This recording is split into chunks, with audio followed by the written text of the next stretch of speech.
So, Fenris, my burning question for you this week, because we've kind of changed up our top three for this one.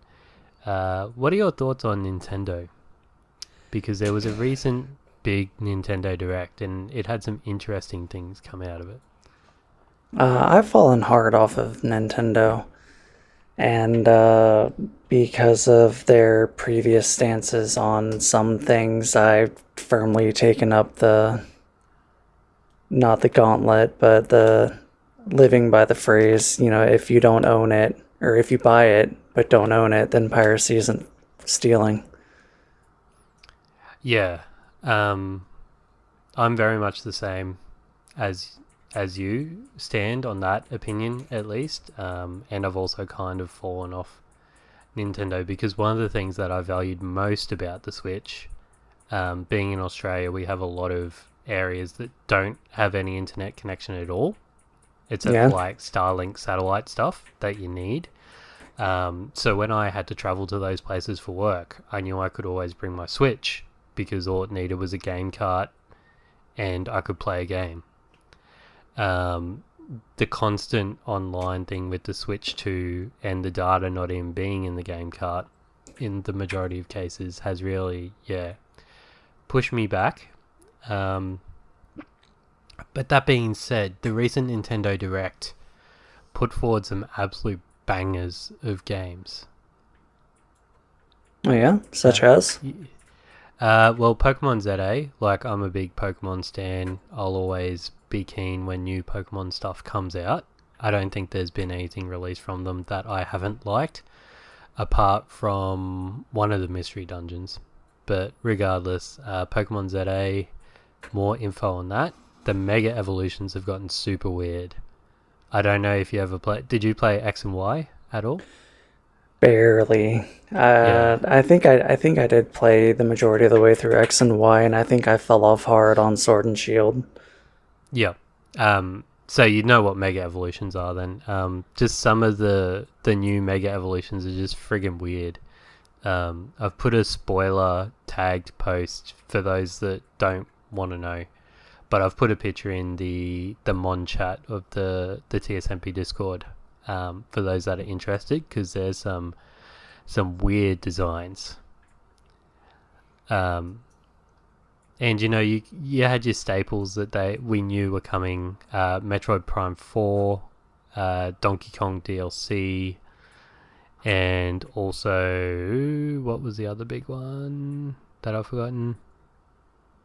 Anyway, I've forgotten it. It'll come to me.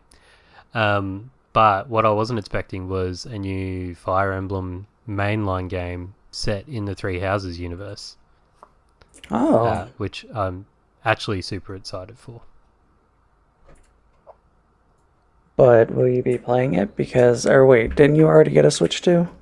No, no, it was either the Switch 2 or the Legion Go that I had to toss up between. Um, because, well, no, I probably won't be playing it. I'll just be hoping there's an emulator for Switch 2 by the time it comes out Well, next there year. probably will be, but Nintendo's gonna Nintendo. Yeah, yeah. I don't know if you've seen the news recently that they've actually made a patent on all monster summoning or all summoning. Oh yeah, I did see that, and that's Yeah. like, a good, I don't know, 10% of every single game out there. Yeah, well, Final Fantasy 17 might need to make some changes before it comes out, depending on which direction it wants to go. Right? I mean, But because I just, summoning is a big part of Final Fantasy. well, it was in 16 anyway, wasn't it? At least Yeah. that was like I haven't played the game much past the first boss, the Wind boss. But Gerudo. yeah, yeah, that seemed to be like a core premise of it in terms of the main boss battles. Yeah, and the combat of Final Fantasy 16, outside of it being heavily influenced by Devil May Cry, uh, for a long time Final Fantasy stan, That is what I would love to see in a summoner character, which is Okay, exactly what I got. cool. Um, so yeah, Nintendo's been interesting in the news recently. It's good that we share an opinion overall, because they also come down hard on not modders. What's the word I'm looking for? Like the people that create all those Pokemon games that you can play online for free or Oh, through the ROM GBA emulated. hacks? Yeah, that's it. ROM hacks. They Yeah. come down hard on them, and honestly, some of the content in those games is better than mainline Pokemon by far. Well, Um, yeah, that's because it's not the same fucking story.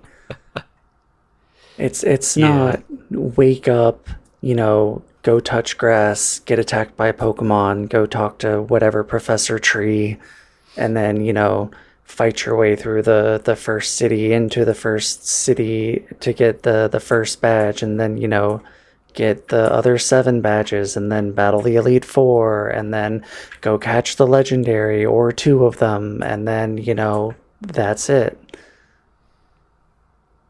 Maybe do some shiny hunting if you really wanted to.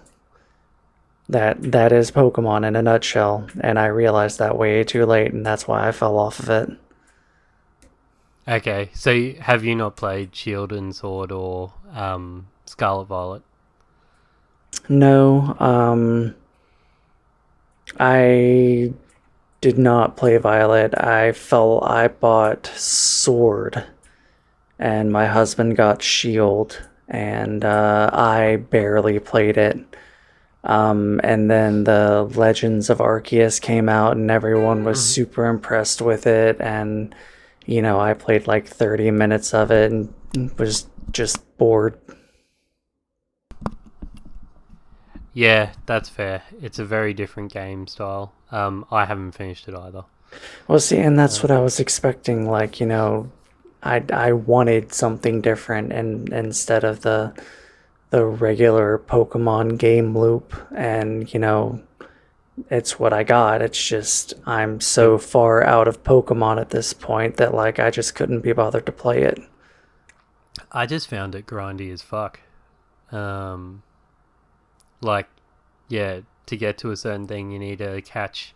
I'm not a big believer in catching multiple types of the same Pokemon, which is what your primary means of leveling up was in Legends. Yeah, That's also why I fell off Let's Go really, really quick. Like, I was happy for a modern Red Blue remake, but just the mechanic of that, like not being able to get XP through battle was just really, ugh. Yeah, it gave me a ick. yeah. My husband really enjoyed. We got Let's Go Eevee, and he really enjoyed that. But I think a lot. He also really likes the what is it, the hidden stats or whatever, the competitiveness of the Yep, Pokemon. EVs, Yeah. IVs, yeah. So he was building up Pokemon with the hidden stat stuff there for a while too. Yep.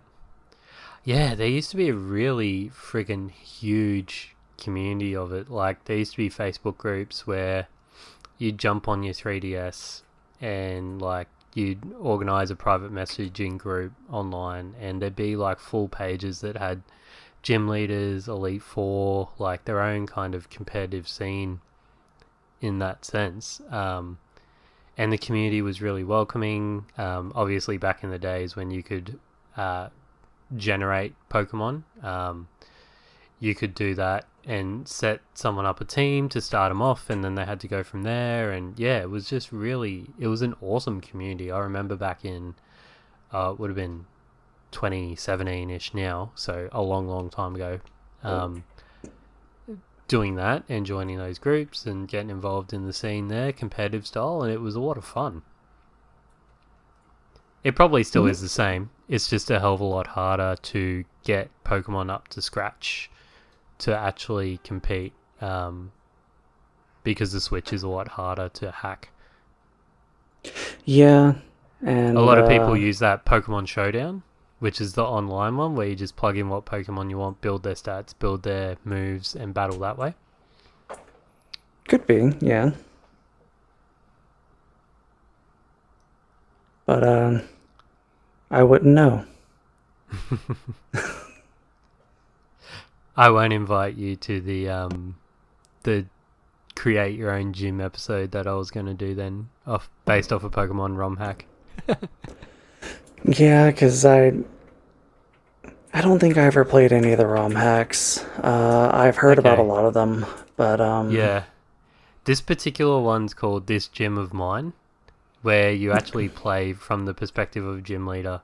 You start off with a type, it gives you 3 basic Pokemon of that type, and you go from there. okay, I think I have heard of that one. It does sound interesting, Yeah. and Uh, I'm sure I gave it some amount of thought as to what I would do, because I think if I had to guess, I would probably start off with Psychic or Ghost because those are probably my two favorite uh, Pokemon types. yep. It is Psychic and Dark for me. Um, and let me just say, one of my favourite Psychic and Dark types, which is Malamar, which is like a giant squid looking Pokemon. I was about to Got say the that sounds like a red. candy bar. I think it was from Sun Moon. It was introduced. Yeah. So it's pretty late game when they were getting lazy on designs. But it got the weirdest fucking Mega Evolution ever. I'm happy it got a Mega Evolution and that it's getting some love in the community. But man, it just looks weird. I'll share the picture quickly in our recording chat.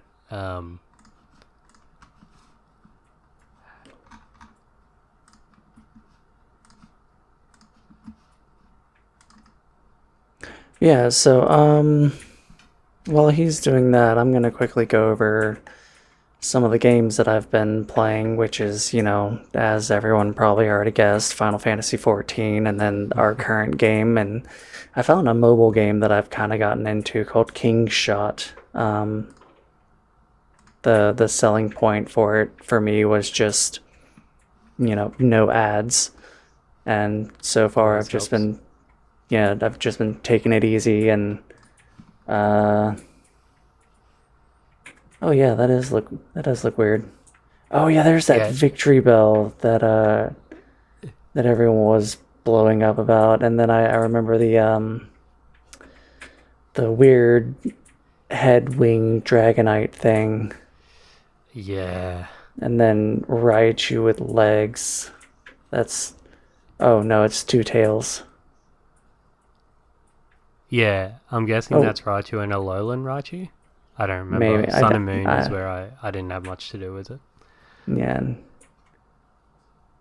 But yeah, I they're weird fucking evolutions.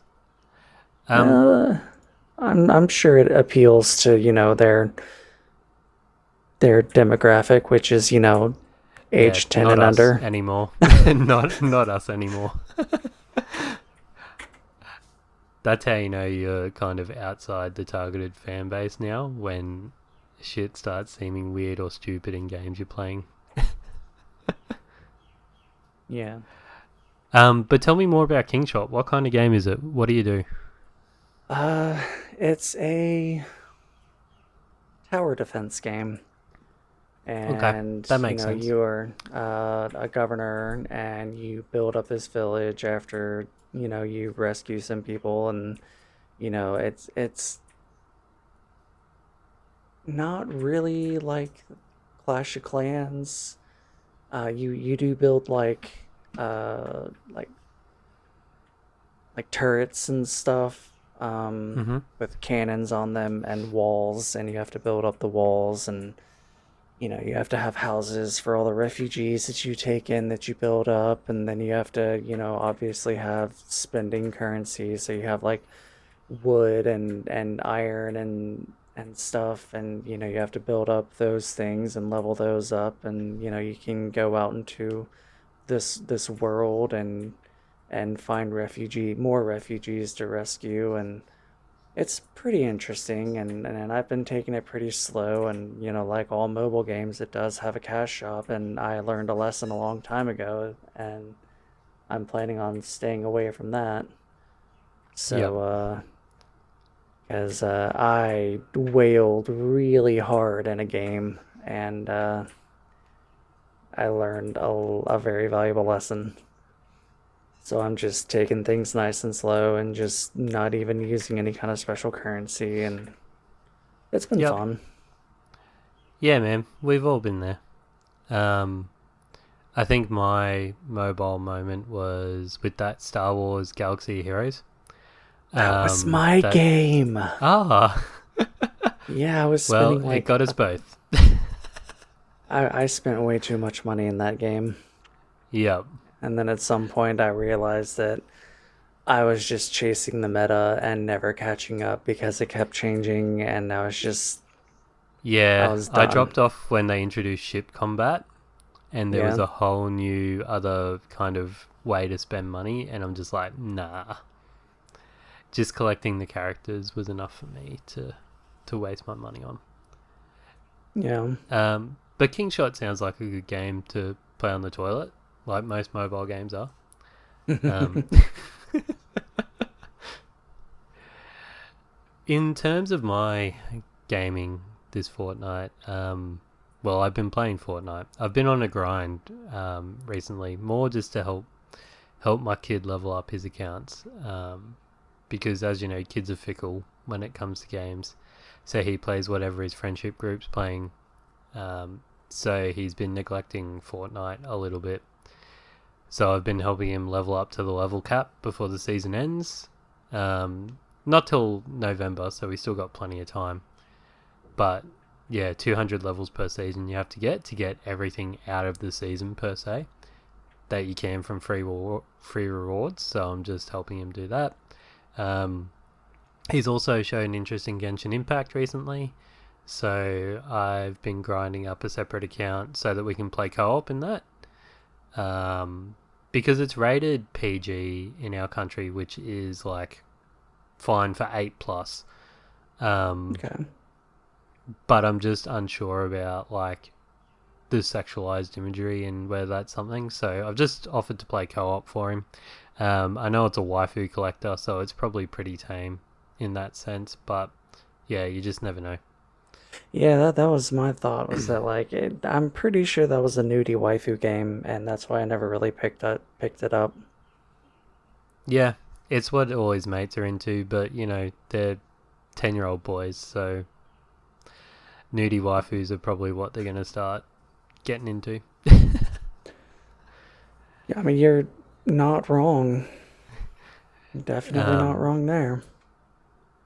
and I by no means would hand out parenting advice, but what I've found with a gamer kid is if you offer to play the game with them, that's how you see where the content's going to be there that they should be experiencing or not without having the pushback of them doing it behind your back. Um, so yeah, I've been grinding that. It's not that hard to get up to, and it's been fine so far. Australia's pretty strict with its ratings systems, so I figure if like they wouldn't give it that rating for no reason, like they give it like they've given games an 18 plus rating because you smoke a bit of weed in it. Um, like they come down hard on a lot of stuff, and Australia has a very long history of banning games that probably shouldn't be banned. Well, that's unfortunate, but I can't say anything Yeah. Oh, because look. we're the opposite. We have issues with a lot of things that we don't ban, but I'm not gonna get into that. Yeah. Well, I was like, oh, do I ask the question about the recent thing at a university that happened in the last week or so? And I'm like, nah, I'm not going to touch it. Not Yeah, gonna touch let's it. not, because I have some strong opinions on that, but this isn't the podcast for that. No, no, we don't get political here. We just talk about cool shit. Um, so other games I've been playing is obviously the game that we beat this fortnight. And it was really I have to thank you for picking it, because it was definitely an experience going back to it. I'll get more of that in the main episode, and I also dove pretty deep into our next game as well. The other things I've just been plugging away at: Dragon Quest IV, Chapters of the Chosen, just the DS version there. Oh, that was it. Dragon Quest VII Remake is coming out. Hopefully not just Switch 2 exclusive. Dragon Quest was never a series that I got into. I wanted to because of the Toriyama art, but outside of that, I don't really know anything about it. From what I've talked to people in the various communities, it's either you got into Final Fantasy or Dragon Quest as a kid. It was one or the other. Yeah, and I was definitely a Final Fantasy person. Yeah. I leaned more on Final Fantasy as well, which is why over the last couple of years I've gone back to play the Dragon Quest series, and I'm up to 4. Nice. It's quite funny because I finished because I got the collection 1, 2, and 3 on Switch, the little remasters they did there, and I actually finished the original version of 3 just when they announced the 3 make, and Okay. 3 make got released, so I kind of shot myself in the foot there, because I prefer remakes over originals any day of the week, just for quality of life reasons That's fair. normally. And it just seems to be my luck that I play an original of something and then a remake gets announced. Similar to something that Kana just put up a couple of days ago in the Discord that I only just saw now, catching up after the weekend, and a remake of far out. I just had a complete mind blank. I do apologise, it is early and I haven't had too much coffee yet. Fatal Frame 2 is set to come out. And I've played the first 3 of them, again, originals, for the PS2 versions mainly. And it just seems to be my luck that beautiful remakes of games come out, when I've played them within the last year or so. Well, you should play Witcher, the first one, so that, that remake can go ahead and get released. Because I tried. I really did try. I played through a quarter of that game before I had to drop it, and it's just, as much as I want to play it, the questing system is weird and it doesn't make any sense to me, and I'm hoping that with this remake that I can get back into it and enjoy the story for what it is. Yeah, I've tried playing all 3 and bounced off all 3, so I don't think I'll be doing that, sorry. I really enjoyed the show and I really enjoyed the books, but for some reason I just can't play the games. I really want to, just because I have heard time and time and time again how great the games are, and I wanted to. Never mind. I'm thinking of a different gaming thing. Oh. at one point I bought Witcher 2 with all the DLC for 360, but I never got around to playing it. Yeah, I think that was the version that, because they were originally PC releases, and then Xbox 360 had Witcher 2, where it came out as the Game of the Year edition, for want of a better word. Initially, it never got a vanilla release. It just got the enhanced release. Oh, okay.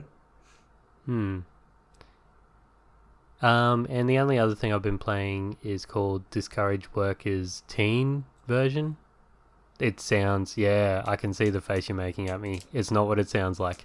It's a K-drama, a Korean drama visual novel, basically about a lady that's disenfranchised with her life, is quite depressed, and then connects with an old school friend from high school, and kind of goes back into the memories of when they were teens to kind of draw out the good things, and like they lift each other up and end up in a romance together. And that's called Encouraged Workers? Discouraged Workers. Discouraged Workers. And it's a game about hooking up with a childhood friend. Yes. Yeah, it's a visual novel.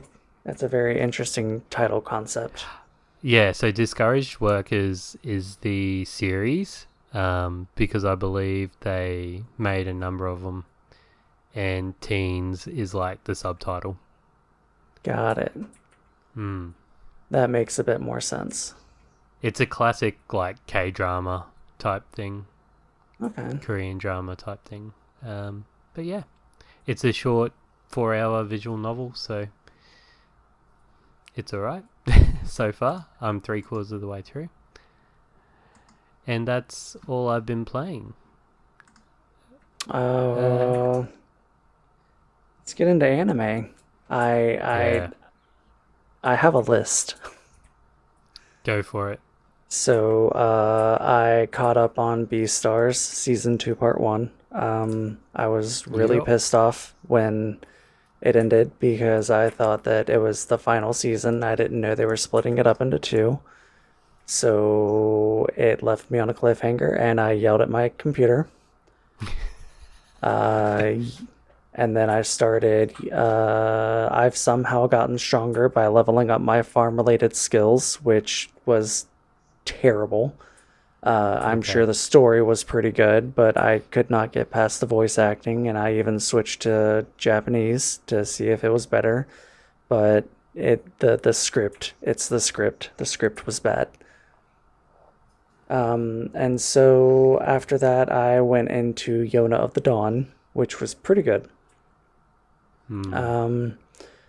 I didn't know anything about it going into it, like I do, because I've forgotten what most of the anime on my backlog list is, and what they're about. And so whenever the wheel lands on it, I just like, oh, cool, and then I just figure it out as I watch it.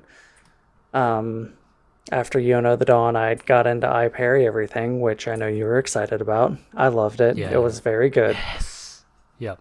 It was corny and cheesy and very camp. The main character is a lovable dolt, and he is very, very stupid. And I had shared with you some D&D stats that I made for him because it seemed accurate. He is a golden retriever in human form. Yes. I caught up on Dr. Stone Season 5 Part 2 and nice. Kaiju. Yep. And then I caught up on Kaiju number 8 Season 2, and now I'm watching Higurashi When They Cry, which is very confusing, but I'm like halfway through and I think I'm starting to figure out where it's going, but I don't know.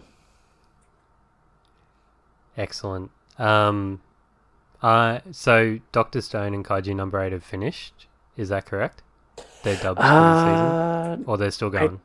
They're still going. I think Kaiju number 8 is only on like episode. I think they're working on releasing episode 10, and Dr. Stone I think is on also episode 10. All right. So I'll wait a couple more weeks before I dive back into them. Yeah. But yeah, I'm very excited to talk to you once you finish Higurashi. Because like once you work out what's going on. This is the first anime that I have ever watched where the story is told in arcs, and I didn't realize that it was told in arcs.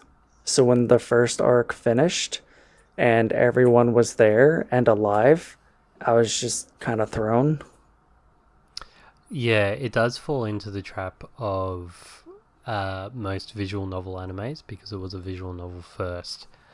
Gotcha. It kind of runs off the success of those visual novels, and whilst you can definitely watch it blind without having read the games, they're no, they're not explained in the same way that the games are, and it's not as great an experience. But you're always going to find that. You find that with books in the movies as well. Yeah. Never as good as the original source material, but still quite good. The anime cops a lot of hate for some reason. The voice dub is a bit shonky because I think it's 2008. It That is came out. old, It's old. and Yeah. it's of the era where, tiny anime girls with eyes that take up 2/3 of their face. When that drawing style was very famous. Yep. And I So, think the female voice actors are the same for female voice actors that voice every small child or girl in anime. Um, like it's not they're bad. It's just very confusing. And I'm guessing because I didn't know this, but when you said it was a visual novel first before it was an anime, I mean, I guess it makes sense in the way that they're doing it because each arc kinda is like, mm. a visual novel. The only question I'll pose to you without spoiling anything for listeners or yourself is who do you believe the main character is? Well, now that you've asked me that, it's not the main character.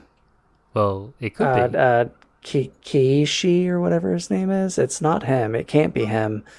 But can't it? now, with the last episode, because I just finished the arc with the Tokyo policeman, who meets Ray, and she tells Oh, him things about the other younger police things. officer, not the Yes, old one. Yep, cool. yes. So that makes me think that Ray is the main character because you asked me that. If you hadn't asked me that, I wouldn't have thought anything of it. But now I think Okay. that Ray is the main character because. No, you're wrong. It's all good. Oh, okay. Well, that's good to know. Like I said, we'll talk when you're finished. Because there's, I think, about four different series to the anime. I don't know. I think the first one encompasses the visual novels, and then they kind of go off the rails with the rest. Um, my anime has been pretty tame. I finished.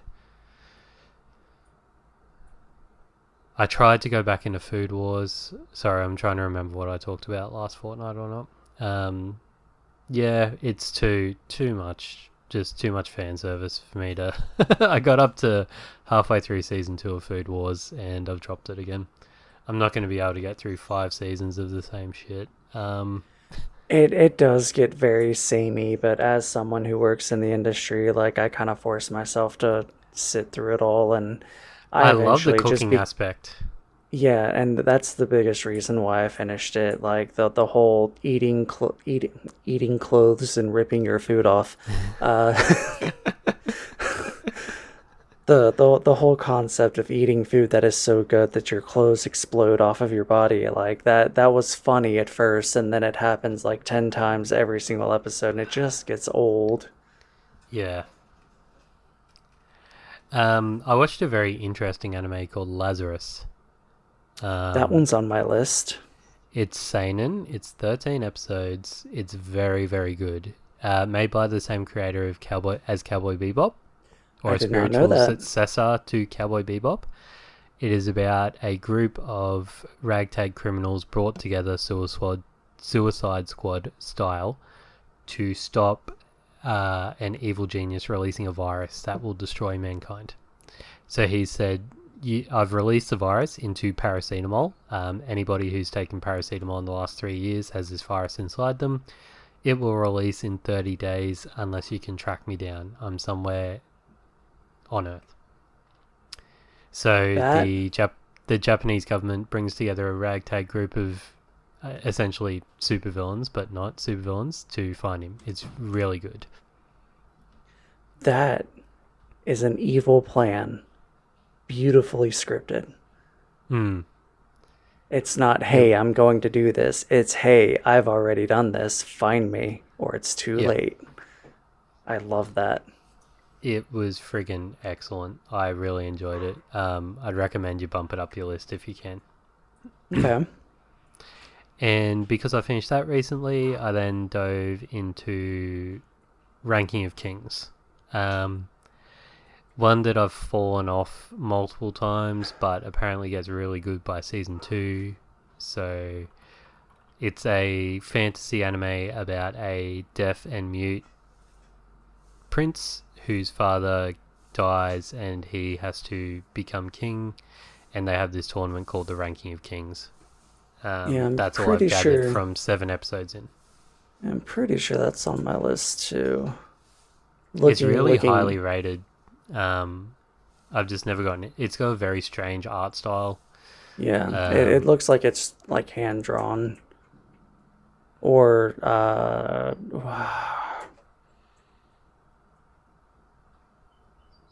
what was that really old animated movie? Nemo and the Flying Bed. yep. What was that?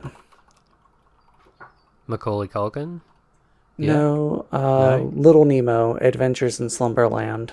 Okay. Yeah, that was a really old animated movie from the 1980s. The art style reminds me of that. But, well, cool. And I've been trying to go back and finish like the big name anime from the 90s and 2000s that I've never end up finishing. Dragon Ball So Z? I've picked up. No, I finished that multiple times. Full Metal Alchemist Brotherhood is the first one on my list, Ah, and then I've got ones like Fairy Tail. I got to watch the final episode of Attack on Titan, and yeah, just finishing off a few of the real big name anime that I've never kind of gotten to. I want to tackle Naruto Shippuden, but that's going to be a long slog.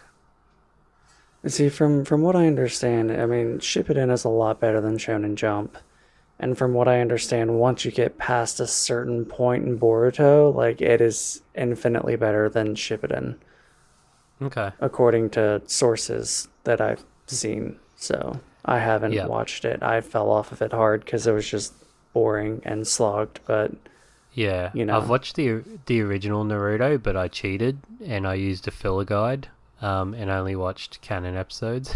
So I've technically only watched half of Naruto. So well, that's fine. yeah, Just be forewarned that the filler episodes in Shippuden are vastly more than in Shonen Jump. okay, Yeah,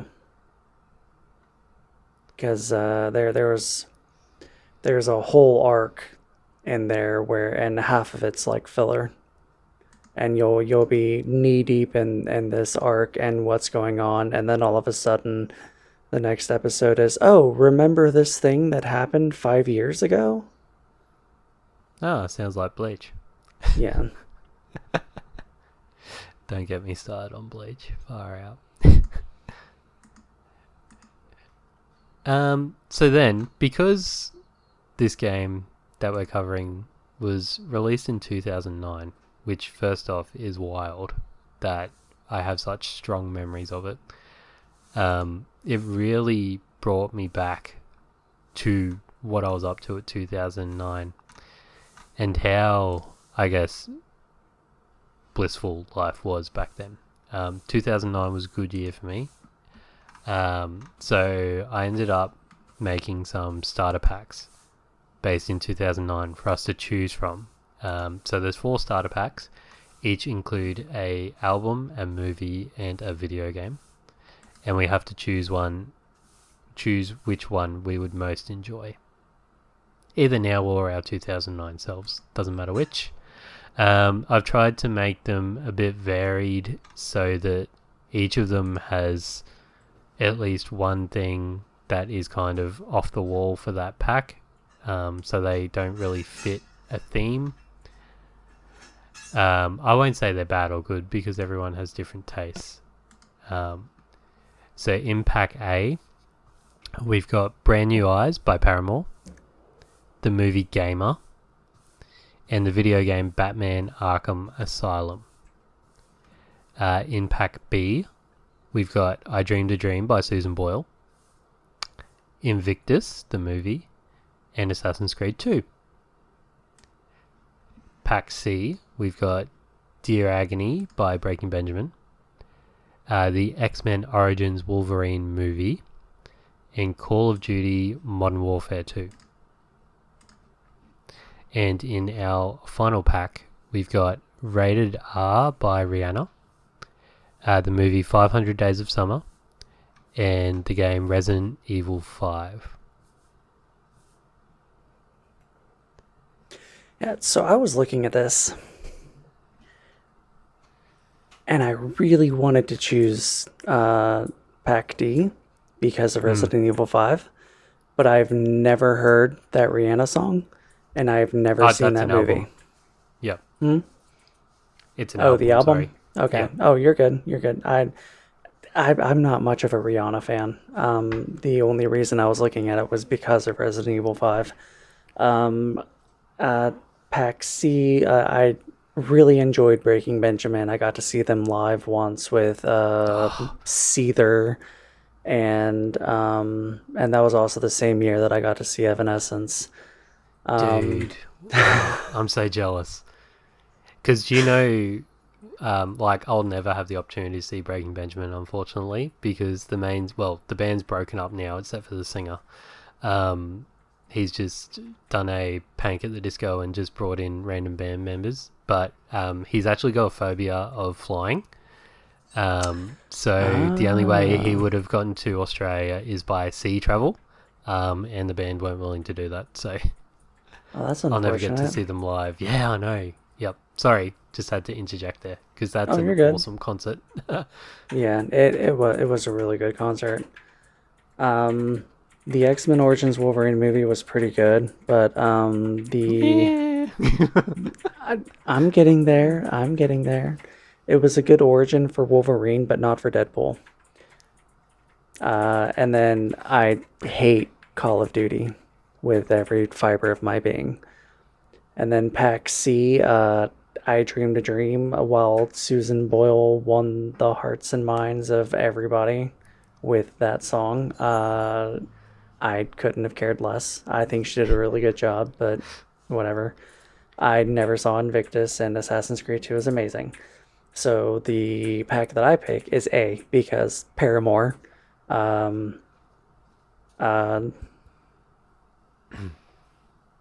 Jared Butler, and Batman. So my pick is A. Yeah, I feel like I fucked up with A and maybe didn't put something bad in there. Because I think overall Gamer is the bad thing in that pack. But in saying that, I also really enjoy Gerard Butler. And Michael C. Hall from Dexter played a really fucking awesome villain in that movie. Oh yeah, absolutely. And the entire movie was just amazing. Just, it was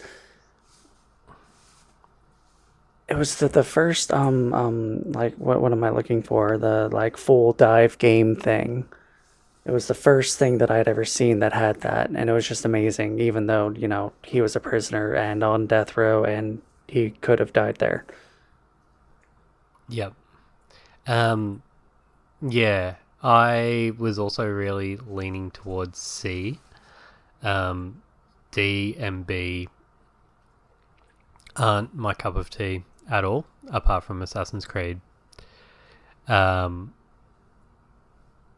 So I went A as well, because Paramore, I had the biggest crush on Hayley when I was a teenager. She's just gorgeous. She's just a powerhouse. And Batman Arkham Asylum was just the game, the Batman game. The only good Batman game to be released in years, if I'm being honest. And Gamer, while it is flawed at its central premise, I think. The two actors there carried it. Oh, absolutely. Did you not like Arkham Asylum? Not like what? Arkham Asylum. Sorry, I thought you were Oh, going to no, say no, something no, no, about no. Batman. I was just gonna remark upon the fact that I can't think of any other Batman game that isn't in the Arkham series. I mean, outside of, Lego Batman that came out years afterwards. There may have been like a 2D platformer on the Super Nintendo, uh, but outside of that, I can't think of any Batman games that have really ever been released. No, there was, yeah. I remember playing one on the original Xbox. I think it was the Batman Begins movie game. And it was pretty terrible. But that, I think, finishes up our Patreon section. Thank you once again to everyone that does support us through Patreon. Helps keep the lights on, helps us buy the lovely games that you guys pick for us. Some stellar picks come out from the listener picks recently. Oh, yeah. Won't get into what they are yet. We'll keep them as a secret. But you guys know. You have talked to us. So, we will have a quick break for our intro, and then we'll jump into the main episode, which is Assassin's Creed 2. All right. See you there.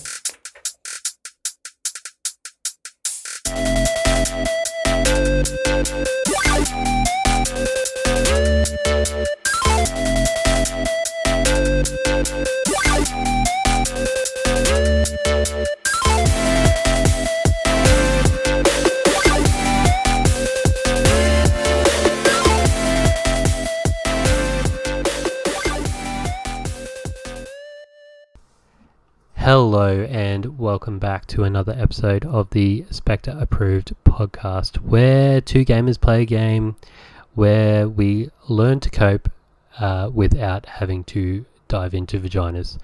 I'm your host, Adam Forrester, and I'm joined once again by Fenris. Hi, that's me. I was expecting more of a reaction from my off-the-wall joke, because I try and pull something random from the game we are playing, and I remember sending you that screenshot. Yeah, I was trying to think of something to riff off of it, but I couldn't. No, that's okay.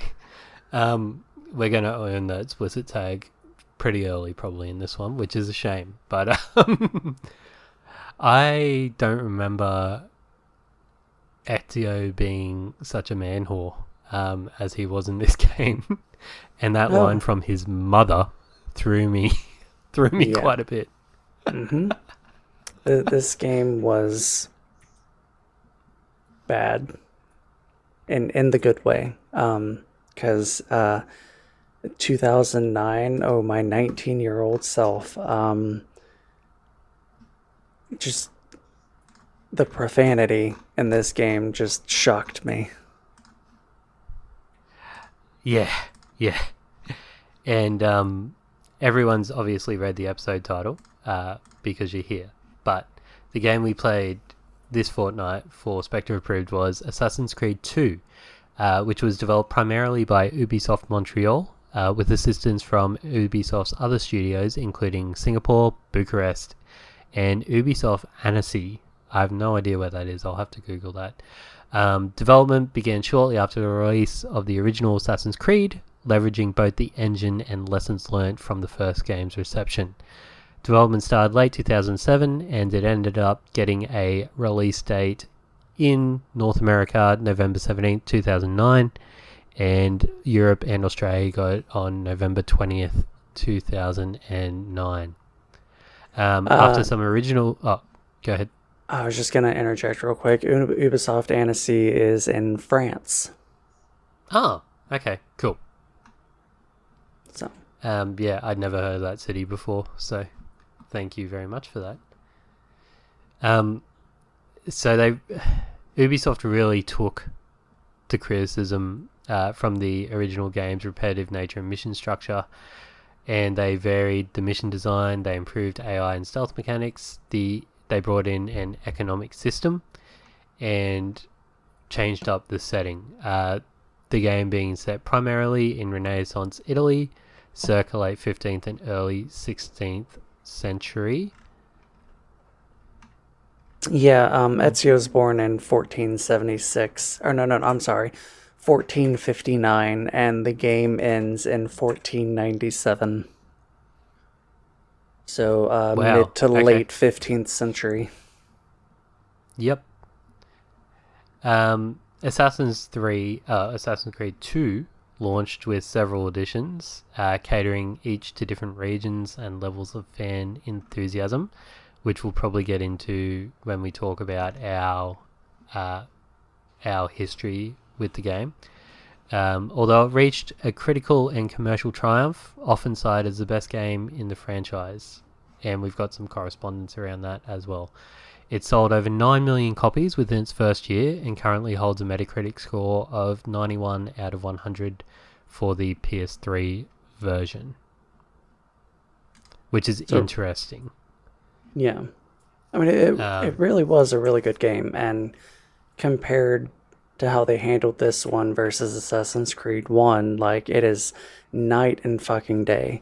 Like, there's so much more stuff to do in this game, and I mean, the graphics were a little bit better, but like, it really is just, I mean, I was sitting here thinking about it, and it's like, I honestly consider Assassin's Creed 2 to be the first Assassin's Creed game. Yeah, I completely agree. And without going too much into my final thoughts and recommendation, this definitely jumped up a notch for me. I played it on PC this time around, but back in 2009, I was working at games retailer, Electronics Boutique, and I ended up pre-ordering the special black edition for this, which was exclusive to Europe. It came with a beautiful figurine, which I still own and was searching frantically for prior to this recording to try and find to show you, Fenris, but I couldn't end up finding it. It's probably sitting in one of my kids' rooms as a statue, them not knowing the importance of it. And a beautiful art book as well. I friggin' wish that I had kept this sealed and just bought another copy, but we never think of it at the time. And I was also 19 and just had a heap of money and a heap of time, so I of course blew it on special editions. This game, the sealed version of this edition goes for nearly 1,000 Australian dollars on eBay. Yeah. It's wild. What? Because it was exclusive to Australia and Europe as well, I think American collectors are willing to pay through the nose for it. Oh, yeah, absolutely. I mean, if you're a hardcore collector, I'm sure you'll be willing to pay your left arm for something that you really want. Yeah. And my 2009 was a very interesting year in gaming because I basically played 3 games all the way through it, which was this game. I just played the 3 games over and over. No, 4. 4? Maybe. I played Halo. I played this. I played Dragon Age, either Origins or 2. And I played Mass Effect 2. Over and over and over and over. Yeah, I played the fuck out of Dragon Age Origins. Yeah, it's one of my favorite games, and I think that one and Skyrim are my longest played post-release. Because, not to jump into another topic, but you know, when Skyrim released, I got the midnight release. I bought the special edition, so I've got the Alduin statue, and I played that game for literally a week straight. If I was, you know, not on my way to or from work or in the shower or eating, I was playing Skyrim. I did not sleep for a week.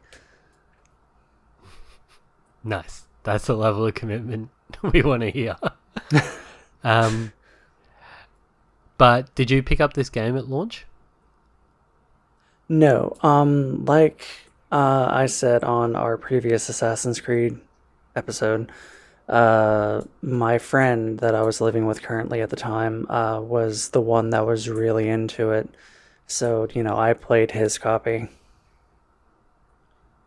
Okay. And yeah, my first time buying it for myself was probably a couple years ago when I got a bundle on the PlayStation Store.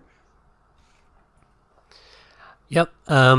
Did you play that version this time around or PC? I did it on PC. Yeah. I also did PC. I own the Ezio Edition re-release on Xbox Series X, and I go for Xbox One at the time, but Xbox Series X now. Yeah, it was alright. I played on PC purely for convenience. I tried using the Xbox play your own games through stream service thing. I don't live The cloud anywhere saves or whatever. yeah, I don't live anywhere good enough with internet to play through cloud. That's fine.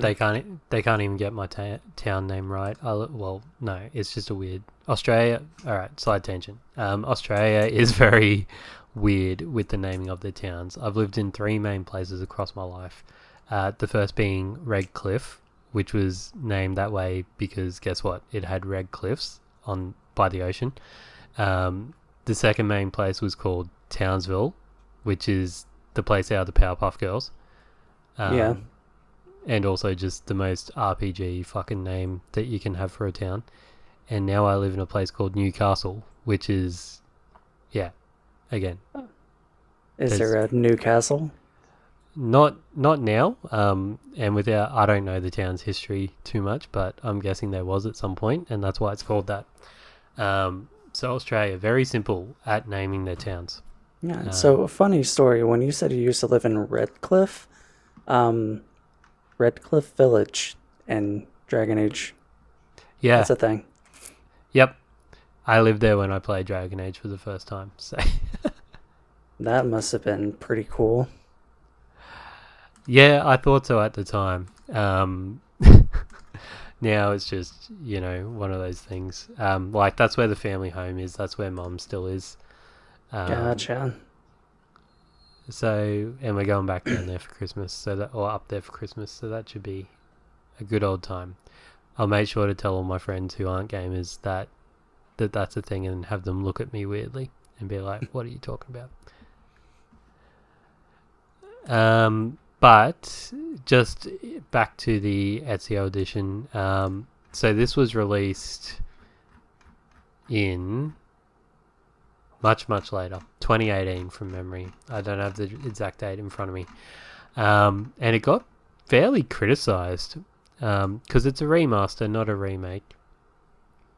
And apparently the graphics don't really line up compared to the PC version of the original, which I found very interesting. But it has all 3 games in it, Brotherhood and Revelations. And it also has the 30-minute short movie Assassin's Creed Lineage, which talks about Ezio's father, Giovanni, and I guess the direct lead up to the events that happen in the prologue of Assassin's Creed 2. I watched that movie yesterday. It's alright. Like, it's a typical B-grade companion movie. Yeah, it's not unwatchable, but I also wouldn't rate it very highly. It's that typical promotion thing that they do for games around that era to kind of help sell it. And there was also a DS companion game called Assassin's Creed Discovery, set between episode 12 and 13 of the game itself, where Ezio goes to Spain and meets Christopher Columbus. Oh. Again, a fact which is never brought up in the main game. But this game had some development controversy, I want to say, because it had 2 episodes, episode 12 and 13, I want to say. Or episode 13, yeah, 14? it was 12 and 13 because Yeah. in the original game, you have your sequences that you go through 1 through 11, and then it just cut from 11 to 14, and 12 and 13 were sold later as DLC. Yeah, which apparently was due to crunch time, but I don't know. Yeah, we can get into it a bit later, but this was the first DLC that I actually have bought. And it's my one bugbear of main story content being sold back to you as DLC. I fucking hate it every time it's used in games, and I hate it at the time. Editions now come with it bundled in, so that's something. I guess they've kind of learnt the error of their ways, but yeah, I purchased it at the time to have the complete experience, I guess. Yeah. It's like, why wouldn't you? I mean, it's extra story that you're not getting. Yeah, and I think it was only like 600 Microsoft points at the time. Probably. And the Bonfires DLC was quite sizable compared to the first one anyway. I was going to say, I know why they did it that way. Because Ubisoft is going to Ubisoft.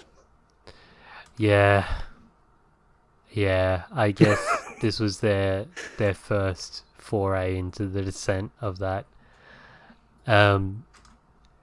My playtime this time around was 21.5 hours.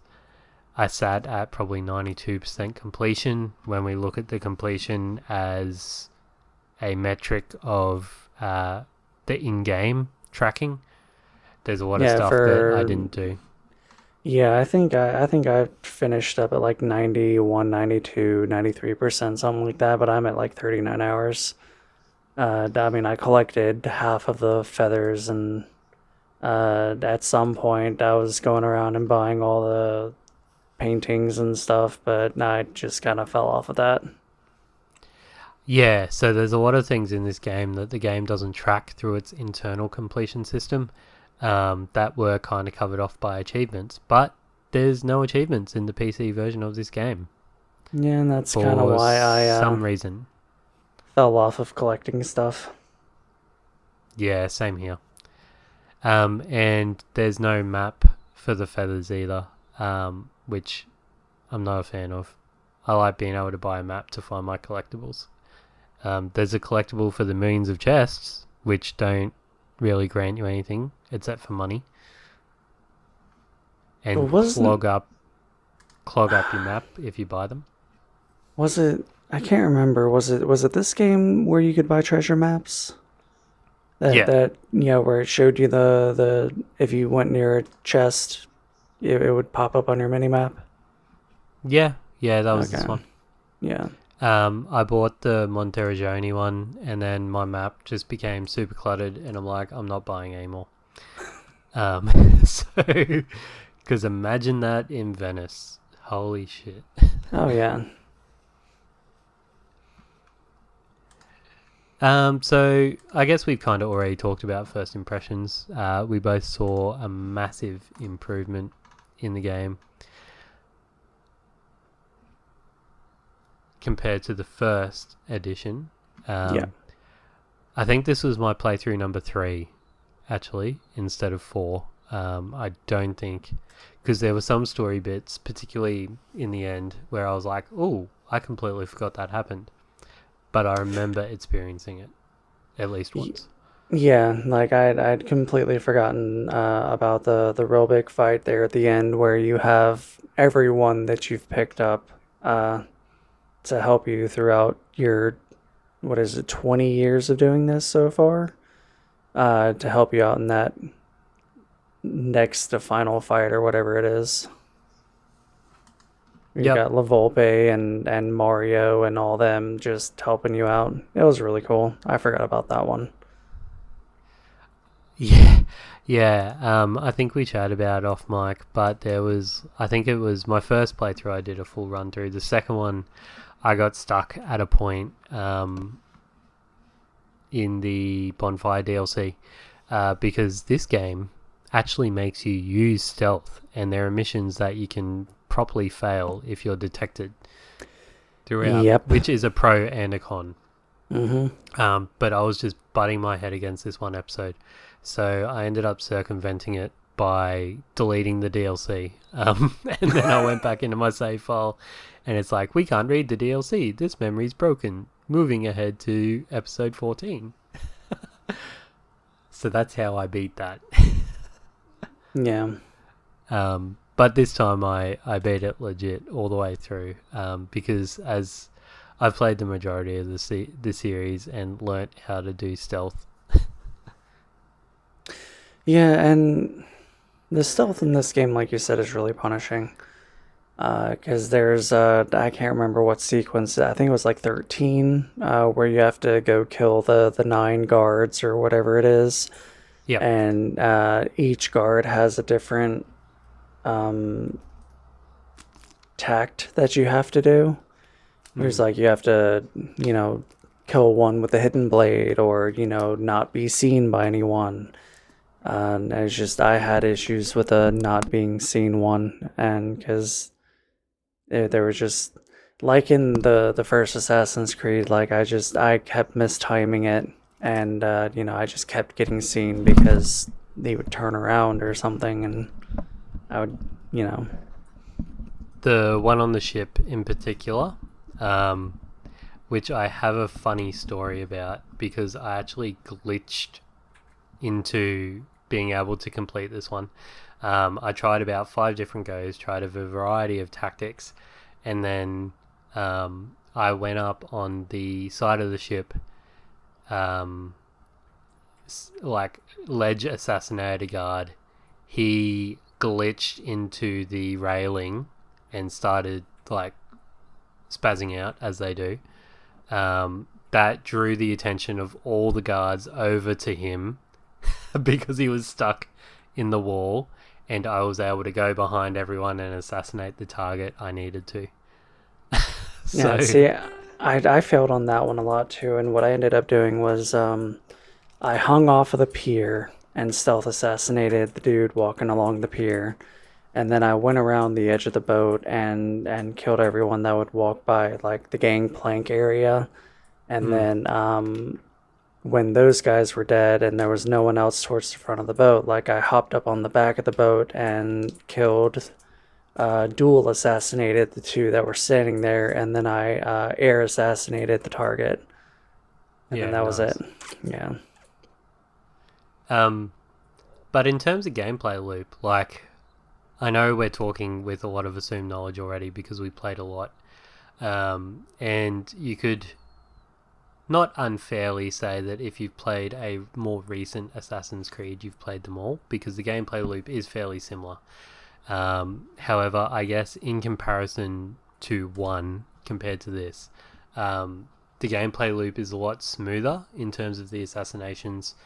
You're not going around and collecting the same sort of information. They're very much mini missions within the larger memory core. And all the side missions are not mandatory, and the only kind of thing you get out of them is florins, which is the money mechanic.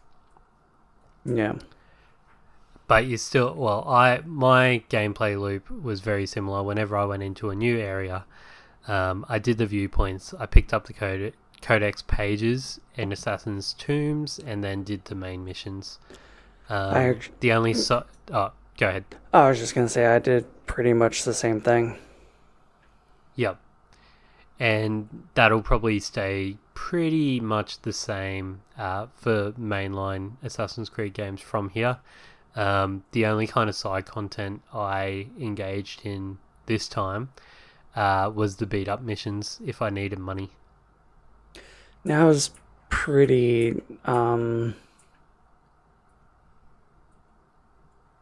I forget the word for it, but I was words stingy with my money. The only thing I ever really bought was weapons, and provided you build up Monterione, enough or well, you don't really need, I found, any kind of extra income. Yep. Yeah. So very much like AC1, with Marseille being the hub place that you go to after each mission. Monteriggioni is that for you in this.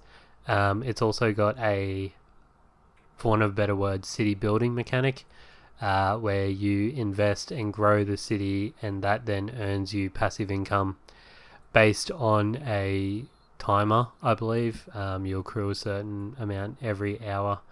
Online or offline, doesn't matter, I believe. Maybe. I don't remember. I remember doing the 360 cheat whenever you had passive income for a lot of games, and just spinning my clock forward to the year 2099 to get as much income as I could, as quickly as I could. I did the same thing. In the days before PC mod kids, that's what you did. And before online only gaming, that's what we could do to cheat the system. And it worked really well in Fable. Yeah. Oh, yeah. Fable 2, 100%, man. 100%. No, Fable 3. Not even Fable 2. I think it worked in Fable 2 and Fable 3, because both of them were on 360. Yep. So yeah, that's how I got money back in the day. And the kind of more that you build up the city, the more income you get passively. Pretty simple in terms of today's standards, but a really good mechanic back then. I really enjoyed it. Yeah, and then another mechanic that I really enjoyed was the ability to fight with your hidden blades. Yeah, I see you wrote that down here, and that just, because that's pretty much the only weapon that I used throughout this game, was just running around fighting with the hidden blades. And because it's just, I feel like the combat was faster with it, and the kills were more I do not know words tonight. No, that's okay. I would say visceral. Like, I hate that word, but they were like pretty awesome in terms of what you could do. Yeah, visceral is the word I would use for the kill itself, but guaranteed. Because in this game, or not in this one, they would dodge or parry or whatever, and so I just, whenever you would counter one of them, like sometimes they would counter your counter, and and I felt like the hidden blades usually was a guaranteed kill, and they wouldn't counter them. So that's how 100%. Yeah. And compared to Altair, Ezio is definitely an assassin that can be killed by guards. Unlike in AC1, and I do apologise for making so many comparisons, people that haven't listened to our AC1 episode, but go back and listen to it so you can understand what I mean. Altair was basically invincible once you learnt the counter and the grab counter. You could just stand there, wait for someone to attack you, counter, and it made the combat quite boring, like we talked about in that episode. The combat in this is definitely more dynamic and fluid. I used a sword mainly throughout my time, but I found that I really had to change it up depending on the type of enemy that I was facing. So, for example, the guys that use the knives, they're very quick, very agile. They would dodge a normal sword strike, but they were very weak to counters. The middle guards, you just had to try and use your finishing ability, I guess, that you get from your 3 strikes. You do the pause, you press X in terms of my Xbox controller to strike and do the finishing move there. Yeah. Brutes were quite hard. I just disarmed them, to be honest, and used their own weapon against them. The brutes with the axes. Yeah, I kept forgetting that disarming was a thing. Yeah. Although I found, and I don't know whether it's just because I was trying to input it too quickly for the game to kind of register, or it just was like, no, that's not really realistic. I found it very hard when I was encountering a varied group of enemies to switch between sword and unarmed to go into disarm stance. Yeah, that is one of the cool things about this game, is that you do have unarmed combat, and the only thing you can really do is disarm people, because at some point you'll get the metal cestus, which is just a metal glove, and that's how you would learn the disarm, I guess. Yeah, because he kind of likes use it to parry the weapon away and then disarms it, turns it back on them. Yeah. Spearmen I had a lot of trouble with. I didn't really find a counter. Yeah, whenever I encountered them, I just kept countering their attacks until one of my counters stuck and killed them. Yep. And and then the elite, like normal looking guards, for want of a better word, I found whittling them down, then grabbing and like slitting their throat worked best with them. Yeah, and speaking of whittling them down, unlike AC1, the enemies in this game had health bars, much the same as Ezio did. So that was a really nice touch, a really nice quality of life feature. And whenever you were just sitting there wailing on them, you could actually tell that you were, beating them down until you eventually killed them. Yeah. Something else good that I found in terms of Ezio's health was that your armor could like break and you had to repair it, and your defense became less effective when your armor was broken. Mm-hmm. But in terms of combat, yeah, heaps of different weapons. Not just within like the main blades, the swords. You also had a knife type, throwing knives. The hidden blades were a lot more varied. Double hidden blades, which were excellent. And like Fenris said earlier, unarmed combat was also viable. You had poison. You had, was it smoke? No, not smoke bombs. Smoke bombs? I think those got introduced in Brotherhood. Okay. But you definitely had poison though. Yeah, and I love killing people with poison because they make the best distraction. Yep. Yeah, I remember one of the achievements in the console version of the games was air assassinate a poisoned NPC. I went back and looked at true achievements, and it was one I never got. And I'm like, I'm kind of glad in a way that those environmental achievements weren't in this one, because I would have been pretty compelled to try and do them, and I would have sunk a lot more time into this game. I'd probably the same. Yeah. Yep. And you could also use the environment to some extent. In unarmed stance, you could use sand to blind enemies, and you could also use the heavy weapons you get off guards. And there was like a sweeping move in with the spears that you could use in an AoE attack defense kind of motion there.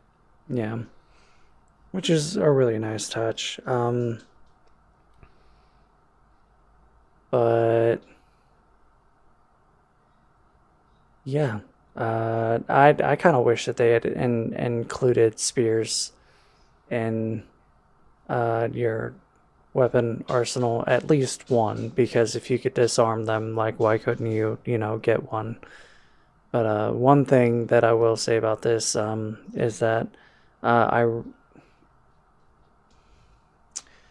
I liked how each weapon had different stats, but at the end of the day, there was only two weapons that you would ever really use.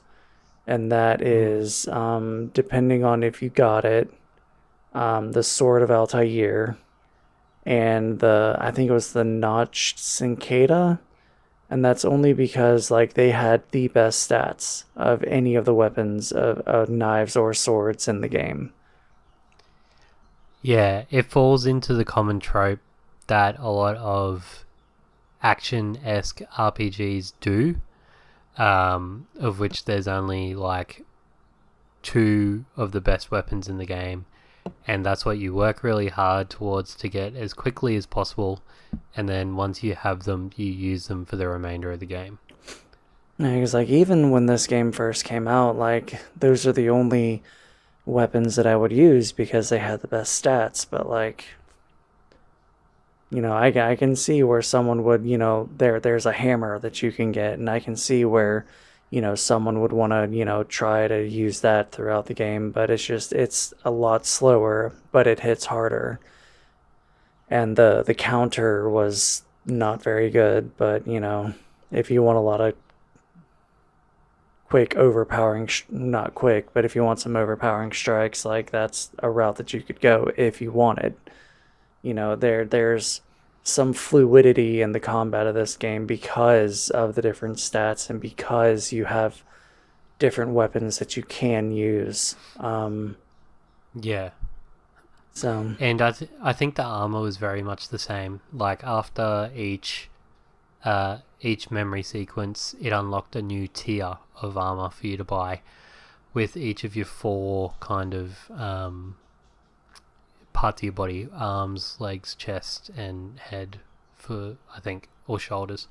They had all the fancy armor names there. I don't remember them. yeah, I think it was like, And yeah, it was like legs, arms, chest, and pauldron.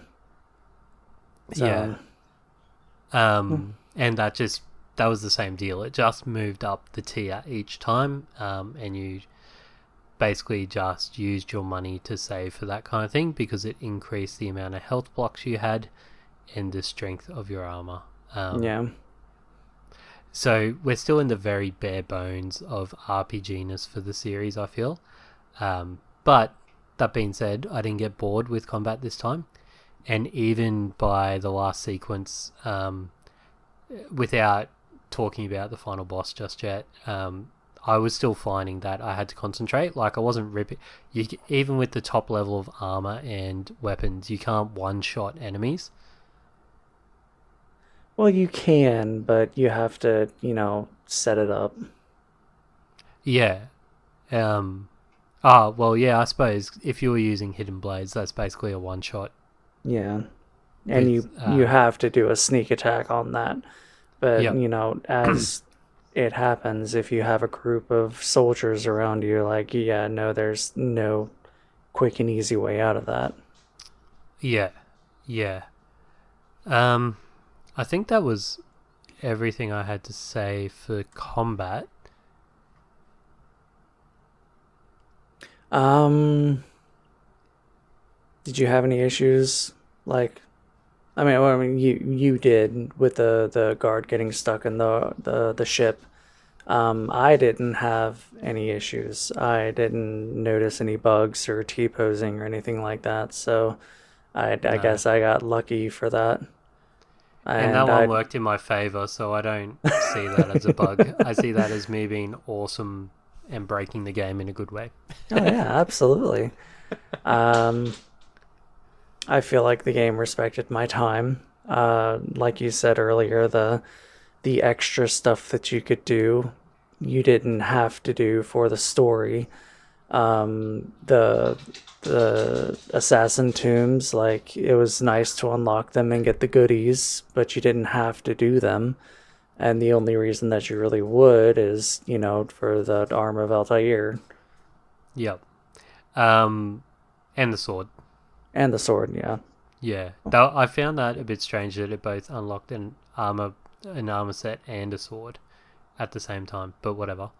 I'm glad it wasn't like just an Altair skin on Ezio, which is what I was worried about with it, and what kind of made me contentious to wear it. But it was just Ezio's fashioning of the style of Altair, Yeah. and it ended up looking really cool. Because I don't think Altair's outfit's much chop at all. No, it is very Venetian, Italy kind of style, and it took me a while to get used to it, but, I learned to like it. Little cape is cool. Something RP I did was whenever I went to a new region, I changed the color of my uniform, which you can do through dye merchants throughout the cities. And whenever I went to a new city that I was going to spend some time at, I kind of RP'd a new color for Altair. Oh, Ezio, sorry, which I found. And I also think that kind of just like that's what an assassin would do when they go into a different place with different fashion styles to blend in. They'd change their outfit to meet what's in the city to help blend in. Yeah, I get that. I never did that. I shot for white, black, or red, and those are the colors that I used. I dabbled in a green for a while because that's my favorite color, but it didn't look right to me. So I Yeah, went back to white or black. that's a fair point. Yeah. I Um, in Oh, go ahead. I was just going to say, in terms of cosmetics, that was about all I remember changing. The capes as well that you earned once you completed a city were alright, I guess. Um, because they added a notoriety system in this game, which you didn't have in Assassin's Creed to the same extent. So your notoriety built up over time. The more actions that you did that were high profile, built up your little bar, and you could decrease that throughout the city by ripping down wanted posters, bribing officials, or killing targets. Killing someone. I never did those ones. Yeah, I don't remember what that third one was. I stuck. I mean, even back in the day when I first played this, like I didn't really care. It's my money. I'm not gonna bribe someone with it, and I didn't feel like killing anyone or beating someone up or whatever that third one is. So I just ran around looking for the posters to rip down, because Yeah. each time you do that, it drops the notoriety limit by a quarter. So Yep. Yeah. Yeah. And we'll just like gloss over the fact that there's nothing more notorious than the person whose poster it is ripping it down and doing that in front of citizens. Well, he's an assassin. He rolls a nat 20 on stealth, so nobody obviously sees it. And some of the positions of these posters weren't helpful at all for the general populace to identify a wanted criminal. Yeah, like they Halfway were up a up on wall. like halfway up a wall on the second story of a building. It's like whoever uh, posted that was drunk. um, but speaking of upwards locations, I really enjoyed the movement. It was really next tier in this game. Oh, Didn't have absolutely. And then didn't have jump any of the climbs. jank. Climb Oh climb yes, jumps, yeah, like being able to climb up and then continuously jump higher. Such a huge quality of life feature. yep. And Ezio can swim, um, which was fantastic. And that Well, is he go can ahead. swim because he had all his fingers. Yeah, and interesting when we do story, I'll chat briefly about lineage, because there's something interesting there about the hidden blade that Giovanni uses. Um, but being able to swim away from guards and then not being able to swim for some reason, um, was 98% of how I escape situations. Yeah. And then Was a cool thing that they added with swimming, because you couldn't only just swim. I mean, you had the regular swim, and then you pushed X or something for a high profile swim, and then you could also dive to kind of hide yourself from anyone who could be walking by. And that was a nice touch. yeah, 100%. But Um, I mean, I think that's about it on like combat and exploration. yeah, being able to grab to save yourself from falling from the start of the game was helpful Yeah. and saved me a lot of frustration. Because there were times when, and it was probably just my placement of the of how I was using my thumbstick. But there were times when I would do a point and jump off the top, head towards the haystack, but I just go straight towards the ground instead of towards the haystack. I did that And being several able to times. jump and hold onto a building to save myself from desinking was awesome. Yeah, I did that a lot too. Yeah, One thing that I did forget about were the springboards. I forgot that those were a thing. yeah, they were only an addition in the last DLC, in the last two episodes, I Yeah. believe. Anyway, that's the only time the little pop up tutorial for it, because I didn't use it at all. I'd completely forgotten about them as well. When we get to 3, we'll talk about them a lot, I think. And can I just say, I fucking hated Leonardo's flying machine level. It wasn't that bad. I had to look up a YouTube video of how to do it because I failed it so many times. You just have to fly it over the heat vents. Yeah, I was going the complete wrong way and I was crashing into buildings and I was, yeah, just getting fucked up left, right, and center on that level. I was doing it about 11:30 at night, and I just had to quit. Oh, that's understandable then. My head just wasn't with it, and I hate it. I just hate it. There is a second one you can do apparently in Fioli. You climb up a tower at the rear of the map, and you don't get anything from it. It's just for convenience to get Yeah. across the map, I believe. And then another quality of life option that I really enjoyed was the addition of subtitles. Yeah, so much so that they do some meta on it at the very beginning of the game, where Desmond comments about subtitles being in the Animus and him being able to enjoy seeing that. Desmond had a Deadpool moment. Yeah, I think the devs were very aware that it was a failing of AC1, and I'm guessing they received a lot of feedback that subtitles were needed. Probably. But I enjoyed how they let the characters know, or let the characters express that in a meta way.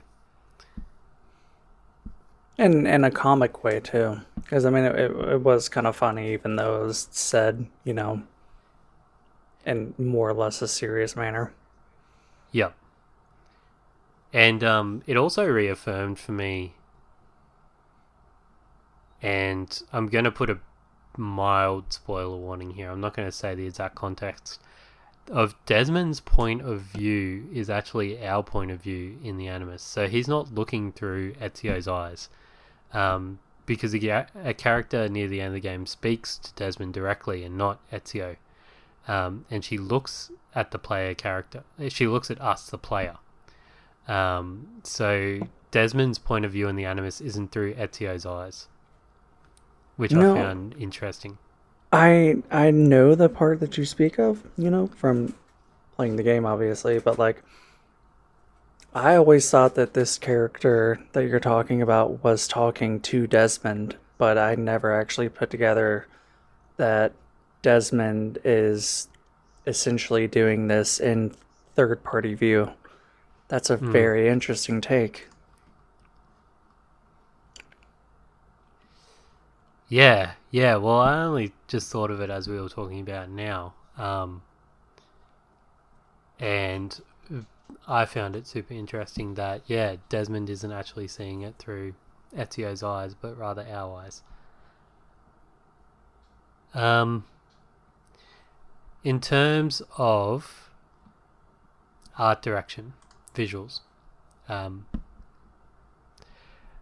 apparent this looked fantastic on PC compared to AC1 for sure. I did notice a bit of screen tearing when I played the Ezio collection on Xbox, and the models looked kind of jank compared to the original version. But again, they just went top tier quality when doing visuals in terms of the environments themselves. I can agree, yeah. I mean, much like the first game, I mean, this looked like you were in Italy.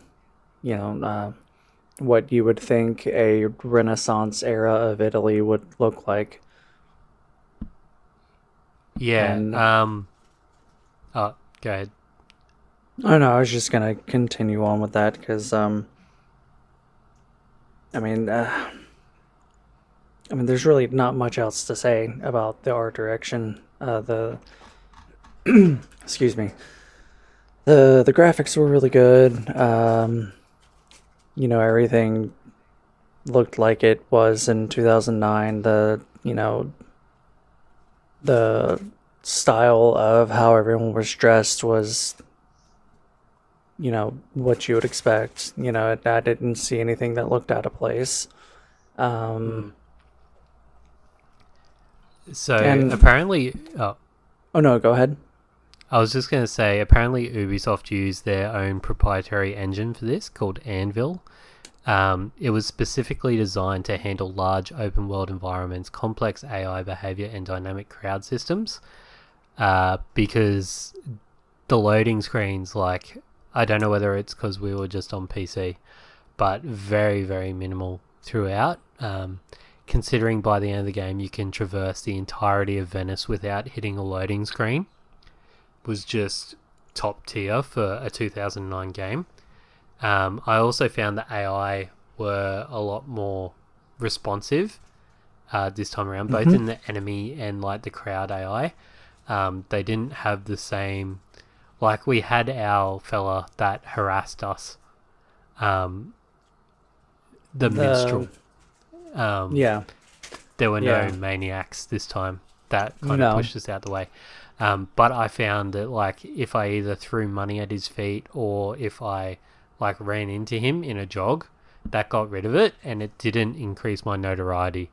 Whereas in AC1, if you made any sort of aggressive action towards the AI, it straight away drew a beacon from the enemy AI to you, regardless of whether they could see you or whether you had terrain blocking you or anything. The high fidelity animation system was good for the parkour and combat.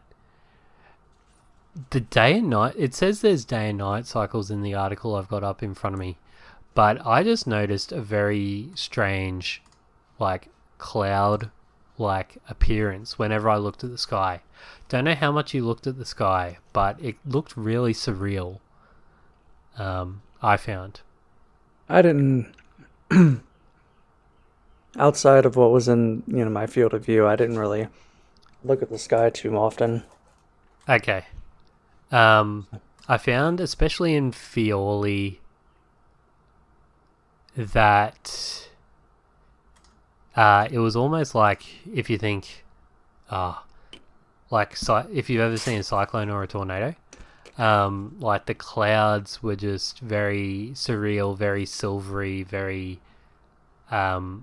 weird looking in the night sky, almost like the world was getting ready for an alien invasion. I didn't pay too much attention to when I was in Florence, Tuscany, or Venice, in terms of the daylight stuff. Yeah, because I don't remember there being a night and day cycle. I don't. I mean, I could be Um, completely wrong, but I don't remember. I don't think it was a cycle so much as based on like your mini missions within the episodes, because some were definitely set for night. Like Carnivale was always set at night, kind of thing, and all that sort of stuff. But they did the same thing that they did with AC1. The lead art director, Mohamed Gambo, conducted extensive research into Renaissance architecture and fashion. The visual designs of the cities and landmarks strived for historical fidelity. So, like Florence and Venice are faithfully modelled with their iconic landmarks like the Duomo, Santa Croce, and St. Mark's Basilia. Streets, canals, and bridges and rooftops were laid out to reflect actual city maps from the 15th century, although they were scaled and tweaked for the game. And the clothing, weaponry, and interior design were heavily influenced by the Renaissance paintings. It'd be interesting to know how they got the copyright, because apparently all the paintings were real life artworks produced in the game that went around the villa. Oh, I don't think I knew that. And that's actually a very interesting. Today I learned. Yeah, But if they were famous paintings from long dead artists, there's a good chance that all that stuff is. I don't. I'm not sure if it would be copyrighted. I can't. I can't. yeah. I don't. I don't think it would be. Well, if the game sold like however many copies I said it sold, I've gotten already. 19 million. Someone would have picked up that they were using stuff they weren't meant to if they didn't have the proper approval for it. Yeah. In But terms of music and voice acting, though, and sound, there were definitely some notable tracks this time. Venice Rooftops, which was the recomposition of the Assassin's Creed main theme, was probably my favourite track, and the one I'll use for the music break here. I got goosebumps listening to it when it's first used, when you race your brother at the very start in the prologue, and do your classic leap of faith into the title screen. My favourite track by far. yeah, that's the one that I noted as well. And then the other one that I also really liked was the combat in Venice, like you said. And Yep. it's just, yeah, very good. The music this go around was much more notable than in the first Assassin's Creed game. 100%. I think they did a much better job at punching it and making it more known and not just fade into the background. Yeah, because composer this time around was...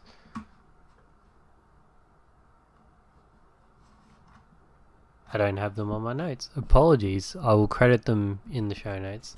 But they did, an amazing job. And I found the sound effects were also a great improvement as well. Again, your really quiet areas, such as the few tailing missions that you did have to do, really hit. I found if I ran into a wall the wrong way when I was tailing someone, that would alert them, which was quite cool. Yeah. They really paid into the sound effects in terms of stealth and maintaining stealth in this game as well. Obviously, there was some repetitiveness because the groups you hire to blend weren't very diverse once again, but that's so the player knew they could hire them. Like, I completely understand and probably forgive Ubisoft for that regard. Yeah, because in this game they introduced for blending in Last time, the only thing they had was the white hooded scholars, and in this game, they have two separate things that you can do. You can hire mercenaries to go fight people, or you Mm-hmm. can hire, what was it, courtesans, Yep. and then you would walk among the courtesans, and then whenever you got to your target or whatever, like let's say you had to get through an archway and there's some guards blocking it, you would hire some courtesans, walk amongst them, and then whenever they got close enough, the courtesans would like dance up and distract them, and then you could just walk on through. Yeah. When they were used well, I had a few problems using this type of mechanic throughout the game. Um, the main stressful part being in the Carnivale sequence, when you have to avoid guards for 40 seconds because a group of guards has come into your location, they know who you are, and you basically just need to hide from them for 40 seconds. And you need to do that by walking around, blending, and I found that the courtesans were, I guess, taken from me before I could allocate them to go and distract. If they run into a guard, then they would automatically go into distract mode. Yeah, that makes sense. It does. I just found it annoying. I think for that mission, I tried to utilize anything else. I honestly Yep. don't remember though. But it's like, I Yeah. mean, I was gonna say, like in this and the previous game, I mean, you could like use benches or I don't think they had the little huts with the flaps that you could hide in this game. No. But you could also do the hay bales. I didn't they introduce leaves in this game, or I don't think they. No, I think they Mm, introduced leaves in 3. Yeah, I mean okay. it's essentially the same thing, but it's Yep. instead of hay, it's a pile of leaves. Yeah. So, Okay. but I don't know. I laser focused on the haystacks. Yep. Sound effects in terms of weapons were good as well. I didn't notice anything. I noticed a difference between like daggers to swords to axes to spears. I noticed some difference there. Um, and you also had a firearm for the first time as well, Mm-hmm. which I guess sounded like a gun, but It not a new gun, if it that it makes sense. did. I mean it was mainly a one-shot kill, and if you ever used it, like it alerts everyone to your presence. So I never used it unless I absolutely had to. Yep. Yeah, I was very much a fan of throwing knives this game as well, because it ended some chase scenes that probably could have been pretty lengthy, and I just threw a knife at their back and they died. Yeah. Voice acting, but so we see the return of Nolan North and Kristen Bell as Desmond and Lucy, respectively. Mm-hmm. Um, they do a good job. Mm-hmm. Uh, but it introduces Roger Craig Smith as Ezio. Yeah. So when I went through his credits, he came up as Captain America a lot Okay. in various cartoon versions of Marvel. Also had well-known voice actor Fred Tassatore as Mario. Of notable, he is Hulk in a lot of Marvel stuff, Bane in a lot of Batman stuff, and Saren in Mass Effect. Nice. For anyone trying to pick his name, yeah, he did. I love Fred. Always does. He brings a lot of gravitas to any role that he does. It's like I do remember Saren's voice actor being very good, Yeah, but I never we actually had looked up who he was. So Yeah, the name was very familiar when it rolled in the credits, and I'm like, oh, I need to look up what Fred's done because I know he's done a lot, but I just couldn't place it in my Yeah. mind. Carlos Ferro as Leonardo da Vinci, another frequent character. Danny Wallace as Sean, who was also the mocap, and Elijah Schneider as Rebecca, who also did mocap. They're the two new assassins that we are introduced to in the modern time setting. Yeah. And so I guess that brings us to the basic premise, which is just, you know, Ezio is born in, what did I say, 1459, and then 20 years later, he's a young nobleman living a carefree life. Some stuff happens, his family dies, and then he goes on a very long revenge streak. And that's Yeah. pretty much the story. Yeah, without getting into the spoiler stuff, I might just talk about lineage briefly here. So basically, like Fenris said, you start off as Ezio being born. Lineage looks at his father, Giovanni Auditore, and his role as an assassin, and the discovery of a Templar plot in Italy due trying to overthrow the government, and basically works up to his overall betrayal. There's a few little good bits in it. It talks about the assassination of the what's it called? The mayor, essentially, Duke of Florence, I think. Yeah. Which ends up being Caterina Sforza's husband. So you see his death, which is talked about later on in the game. It goes into the origin of how the hidden blade is broken when Ezio ends up giving it to Leonardo, and talks about the betrayal of a character as well, which kind of sits in spoiler territory, even though it happens in the prologue.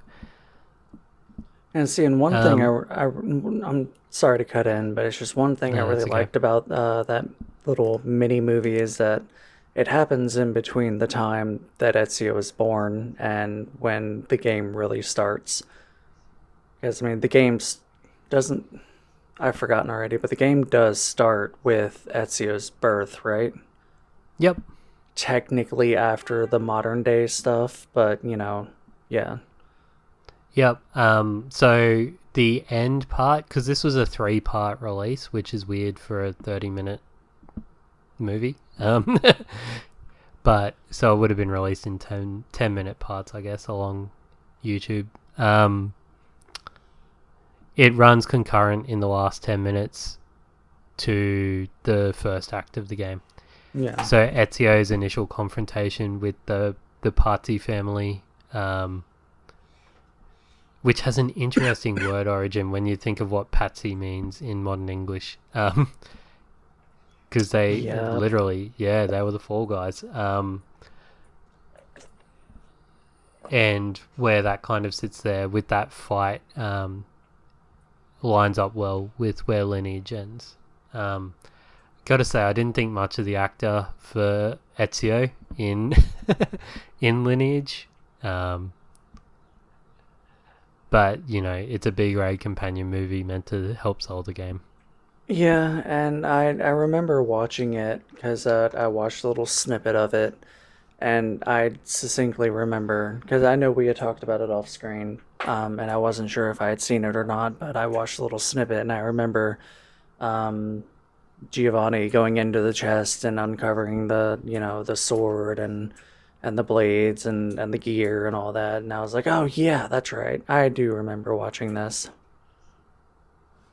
And like you said, it's a nice little tidbit, some extra lore for what's going on, because in the game, like, not to spoil anything, but things happen, and then Desmond jumps into Ezio's life. Ezio's born, and then 20 years later, something like that, He was born in 1459, and in 1476, that's where the game starts. And it goes from that to like him coming home and finding out that his father had been arrested, and so he runs to the gallows, and he's too late because his brother and his two brothers and his father are going to be executed. So, and you don't really, it's mentioned why, but it's not really shown. So it's just a nice little, side plot so you can understand where the game really begins as far as the plot goes. Yeah, and as it goes throughout, there's definitely plenty of emotionally impactful moments and memorable lines, like we talked about in my opening, my cold open joke there. Ezio and his family are very, very open with each other about their lives, and Yeah. even the bond he grows with Leonardo is really good throughout. Yeah, it was a very nice romance. The story definitely had enough to carry me through. The Venice storyline, I feel like, was maybe a little bloated. So the three whatchamacallit memory sequences prior to the DLC, I kind of felt were kind of bloated. Ezio's interaction with the Thieves Guild and that. But I kind of understand why they did it that way. Yeah, and messing with the Thieves Guild kind of builds up to a mechanic in Brotherhood, but we're not going to go there. Okay. I've Well, completely forgotten Brotherhood and Revelations, so yeah, it'll be like a whole new game when I go into it. yeah. But I mean,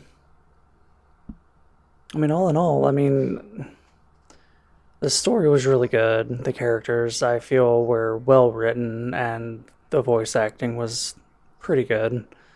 Um, and like we touched on before, I mean, Ubisoft did a great job doing the world building and made everything really, immersive, and it made it feel like, you were in, Renaissance Italy. And I mean, I would replay it. I have replayed it several times. Yeah. Just because, like, it really sets the tone for the rest of the series, I feel. Yeah, And, I think it oh, sorry to interrupt. oh no, you're Go good. ahead. I was just going to say, I do agree that I would replay it, but I would definitely need to give it some time. I think because of how the gaming and my own personal gaming situation back in 2009 was, like, I wasn't big on online gaming or anything like that, or downloading a heap of games and buying a heap of games. So I really did just play the same 3 or 4 games per year. I don't think I would go back to it again at this stage without a number of years under my belt. Because I think I dove deep enough this time to kind of, I'm good Put it down for a while. yeah, Yeah. I'm more than happy to dive into the direct sequels, and the ending kind of did leave me wanting more, because, again, spoilers, this ends on a cliffhanger. Yeah. It ends on Desmond literally saying, "What the fuck?" Um, Yeah. and then the credits roll. So I don't remember if that really frustrated me at the time, though. Because, yeah, there was only a 6-month period before the release of Brotherhood, but I didn't pick up Brotherhood for a number of years. So I don't remember if I was just like, what? At the time. Because I forgot there was a cliffhanger ending. Because we have the benefit of just being able to roll into the future games now. Yeah. I don't remember. I don't remember how I reacted to the cliffhanger either, but I mean, it probably excited me because that meant we were getting more. Yep. So Yeah. And I spoke about it in the AC1 episode because I distinctly remember being pissed off at the cliffhanger for that. Where you look at the wall and just see all these different types of assassins, or time periods of where memories were for assassins. yeah, But yeah, at the end of the day, yes, I would replay it. Would I do it right away? No. I think I mentioned on the last Assassin's Creed episode that I have replayed this recently within the past 5 years, and I jumped straight into Assassin's Creed 2, and then I did Brotherhood, and then I did Revelations, and I played those back to back to back, and I burned out on Ezio so hard about a quarter of the way through Revelations. So I would replay this, but like you, it would have to be in the far future, and I'm very glad that we're not going to see Brotherhood for a while. Yeah, yeah. Peek behind the curtain, guys. You probably won't see another Assassin's Creed game unless we pick it out of the blue for another 6 months. Yeah. But I feel like there was. Go ahead. I was just going to say, all my personal takeaways are kind of hidden behind a spoiler wall, so I don't have much to say there. Yeah, the only personal takeaway I have is Katerina Sforza, talking to the brothers, you know, flashing Yeah. her underwear. Yeah. That is a moment that will live in infamy in my brain because it was just like, what the hell? Yeah. Oh, yeah. That was funny. And it also kind of sat with me for a different reason, as well, because in accompanying to that, she goes, "Oh well," because her children have been kidnapped, and she goes, "Oh well, I'll just make more. Like Yep. you're not gonna get me to bow down to you and give up the apple, because because you're threatening my kids. I'll just make more." It's a complete Yep. bluff, of course, but in that moment, I was like, "Holy fuck, that's like dark." Yeah. But I mean, that's about it. And I feel like the rating that I would give it is definitely a fun. And if you enjoy any Assassin's Creed games, and if you picked up the series in Odyssey or Valhalla or Origins, I would recommend going back and playing this. Yeah, I also concur with your rating of fun. My recommendation might be a bit more of a hot take. I'd actually, after playing 1 and 2 quite close together, I'd almost say start off with 2.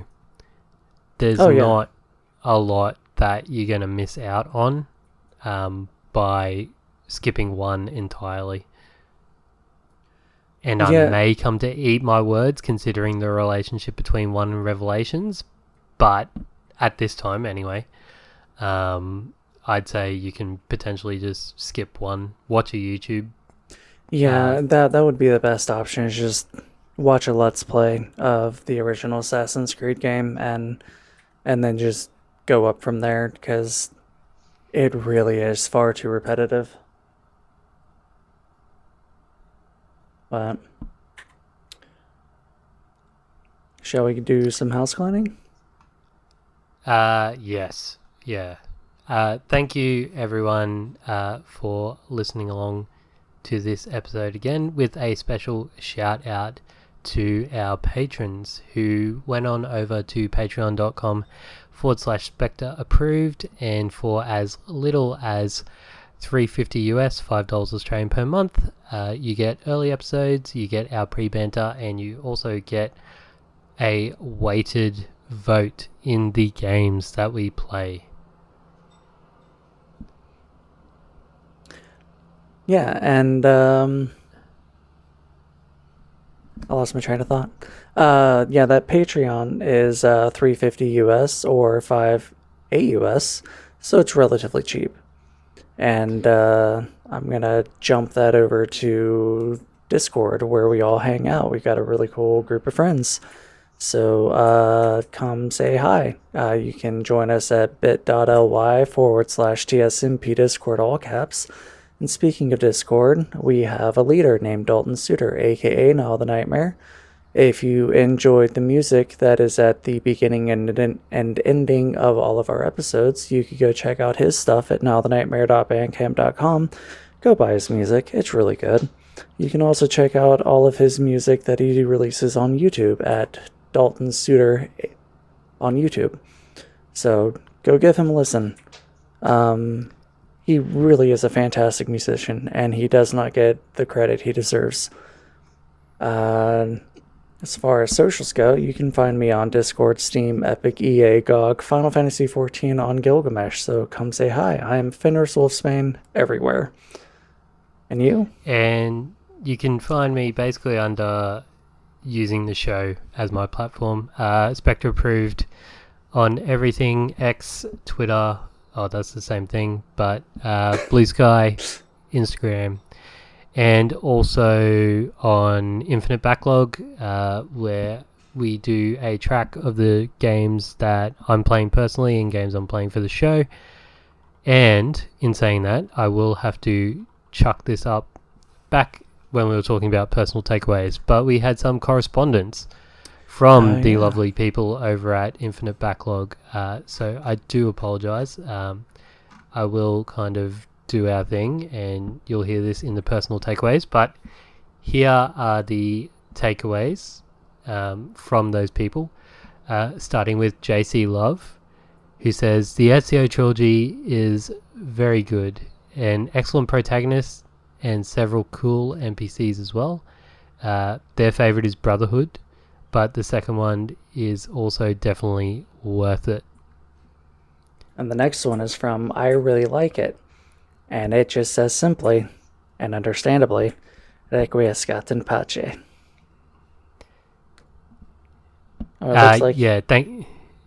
They had some following correspondence, because I also asked for 3-word reviews. Oh, okay. So that was a 3-word. Yeah. Okay. So their second correspondence was, but on a serious note, probably the best protagonist in the entire series with a great character progression throughout the trilogy. I can't say for sure since I ended my AC journey with Syndicate and haven't played the newer games yet, but it'll be hard to top Ezio Auditore da Firenze. The story is intriguing and the gameplay is enjoyable, and if you don't mind the combat, which isn't bad, just not very challenging. And then Maya said, I think it is the weakest of the trilogy, talking about the Ezio trilogy, but that is like saying silver is the least valuable compared to diamond and gold. I kind of have to agree with this, because there are pros and cons there, but we'll get into that, during Brotherhood episode. Yep. Shurgen says, I'm not sure that this game is the best in the series, as the newer games, even with somewhat different gameplay, are better in many ways. I can agree with that, although I haven't played any of the modern games, but I can agree with that because of, how things are. However, Ezio is the most memorable protagonist for me, even after so many years. Altair is a close one, but he was created with limited technologies. By the way, that's why I remember AC2. It was a massive leap up in quality and gameplay. I like Brotherhood more as it added depth and new mechanics, but the original AC2 created the foundation for it. And finally, from JD Corley, who has a bit of a different take compared to everyone else, but very much appreciated all the same. They say, I'm a big AC fan. I like all the games except 3. I don't agree about Ezio. His character arc is paper thin. The fact that it's praised shows how much we're starved for any kind of actual characterization in video games. Ultimately, by the time you get your upgrades completed, you are Ezio. He is not an independently depicted character any longer. Just a thing to say, what you're doing is good assassinating. That said, AC2 is a fantastic game that holds up. The action has been smoothed out, the open world feels more cohesive, and the encyclopedia is even more fun and interesting to fill in. Yeah, I can agree with that. And I think I can't say for certain, but what I want to say, how I feel about this one, is that I feel like this person probably, was a person that started with one of the modern games and then went back and played through the old ones. And, so they probably never, had the shell shock of, going from the original Assassin's Creed into Assassin's Creed 2 and just seeing how much better it was. I could be wrong, but that's just what I'm getting from this message. Yeah, JD, we'd be super interested to hear your correspondence as we move through the series, for sure, to hear about your journey. I'm just going to have to agree to disagree because Ezio is my favourite assassin. Cool. Yeah, so I'll just chuck that up in personal takeaways before that. So quick 1, 2, 3. If everyone could please rate, review, and share wherever you find our episode. Everyone seems to like direct downloading it from Red Circle, which is our very generous hosting platform. So yeah, thank you. If that works for you, keep doing it from there. If you do have any questions, though, we are on Spotify, Apple, and everywhere you find your podcasts. So that jumps into our next game, which was a wheel pick, which was ending out the Jedi duology in Jedi Survivor, which hopefully becomes a trilogy. Hopefully, because they did kind of leave this game. I can't say anything because I never actually finished it, but I think they left it open for a third game. Oh, I hope not. Yeah. Damn. All right. Well, that's our next game anyway. So once again, thank you everyone for listening. We will be leaving you with that recomposition of the main theme, which is titled Venice Rooftop. And we'll see you on the other side of the spoiler wall.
And welcome back. So now we're going to talk about the story of Assassin's Creed 2, featuring Desmond Miles and Ezio Auditore de Firenze. So we start off in modern day time, after the events of Assassin's Creed 1, directly after the events of Assassin's Creed, where Desmond is rescued from Abstergo by Lucy, who is revealed to be an undercover assassin. And she takes Desmond to a safe house where he meets other modern assassins, Sean Hastings and Rebecca Crane. And from there, he's placed into a new Animus model that Sean and Rebecca have been working on, called Animus 2.0, to access memories of another ancestor, Ezio Auditore, in Renaissance Italy. And then from there, you see where Ezio is born in 1459, and then the game doesn't really start until 1476. But in between that time, you get to see the build up of where the game actually starts if you watch the little mini movie, like we said before the spoiler wall, and that just prefaces the fact that Giovanni was a secret assassin who uncovers a Templar plot but is betrayed. And so Giovanni and Ezio's two brothers are executed by corrupt officials, devastating the entire family. Ezio, I believe, tries to talk to one of the family friends. I forget the name of him. And he ends up being the one that's, calling the shots and, has his father and two brothers hung. And so Ezio takes his mother and sister and they escape. And then that's where he starts to uncover his father's secret life as an assassin. And that's where he also starts plotting his revenge by donning his father's robes. And then he starts traveling across Italy, visiting all the classic cities like Florence, Venice, Forli, and Tuscany. And throughout the game, he's just systematically hunting down everyone that's responsible for his family's downfall. And while he's doing that, he's discovering a wider Templar conspiracy. Yeah, so if I had to break this game down in layman terms, you basically in three main parts, because there's three families, I guess, that you're looking to dismantle. The first being the parties who were present in Florence. I keep forgetting its English translation because they always say Firenze. So they're the first kind of family that you're systematically dismantling because they're trying to take over the Medicis, who are the current rulers of Florence there. So you go through and kind of take out their family. Ezio seems to have a long-standing rivalry with the youngest of the parties. Yeah. I don't remember their names, first name. But yeah. No. And then the game kind of moves, because he is unmasked as the assassin that takes out the party family, so he has to flee from Florence and goes to Venice from there, with a brief stopover in Fioli in Tuscany, and then meets what's his name? La Volpe? Yes. And learns the art of it. He's got a lot of mentors who teach him the different parts of being an assassin.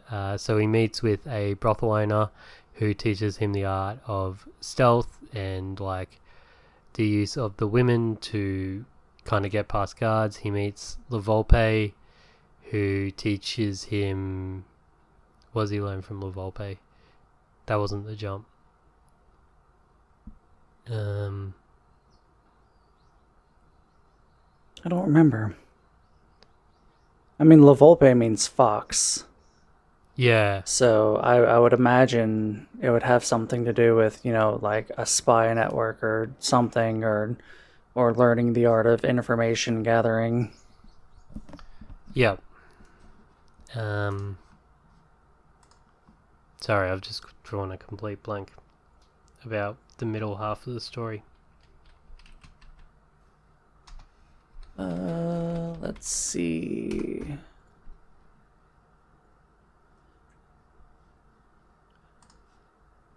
So while he's looking that up, I'll just touch on a few things that happened throughout his travels across these cities.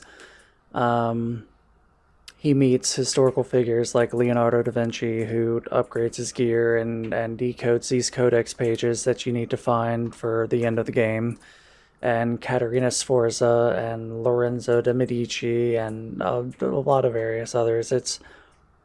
That's one of the surprising things about Assassin's Creed games is how somewhat true and faithful they are to history. And while he's, meeting all these historical characters and uncovering the plot of the Templar conspiracy, he discovers that they seek powerful artifacts called the Pieces of Eden to control humanity, which is, a direct continuation from the first game. And so, this game... go ahead. Sorry.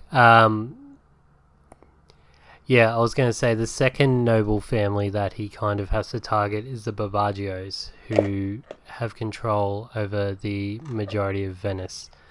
And he meets Medici, like I said, Sforza, and eventually unmaster the main, or the Grand Master for Italy as Rodrigo Borgia. Yeah. And there's kind of the face-off in Venice because he somehow becomes Pope. Which again, they talk about briefly in the prequel movie, where he kind of sets himself... apparently the Pope's in on all this. He okayed the taking down of the Firenze or the Auditore family, which when I saw that in the movie I was like, holy fuck. Yeah, because I think the Pope was also a Templar. Okay. I mean, it would only make sense if he was, as if he okayed it. I mean, unless, Borgia just silver-tongued his way into the Pope's ear and just kind of, did the whole, hey, wouldn't it be cool if we did this? And I'm going to tell you this as if it's your idea. So, yeah. But I don't know. Well, they never made out, they make out like it's a big deal to save certain characters and that they can't be, they have to be saved, whereas they kind of just let the Pope die and Rodrigo take over from there. Well, yeah, plot story. Yeah. Which, I mean, it's fine. What I thought was really cool about this game is that in AC1 you start off as a master assassin and then get, bumped down in rank to an apprentice assassin. And in this game you're never an assassin until about 3/4 of the way through. And, Ezio's just so focused on his revenge and not a greater cause until, after he meets all these characters and he uncovers this plot and, he starts seeing that, there's more to the world than what's right in front of him. Yeah. And that's when he starts to really mature into a leadership position and understands the broader conflict between the assassins and Templars, and he really starts to, take a stand and grow up. Yep. Machiavelli was the person I was trying to think of. That's it. Machiavelli, yeah. And this kind of leads to my point of contention with the story. Because you do all this, you find the apple, you get ready to go to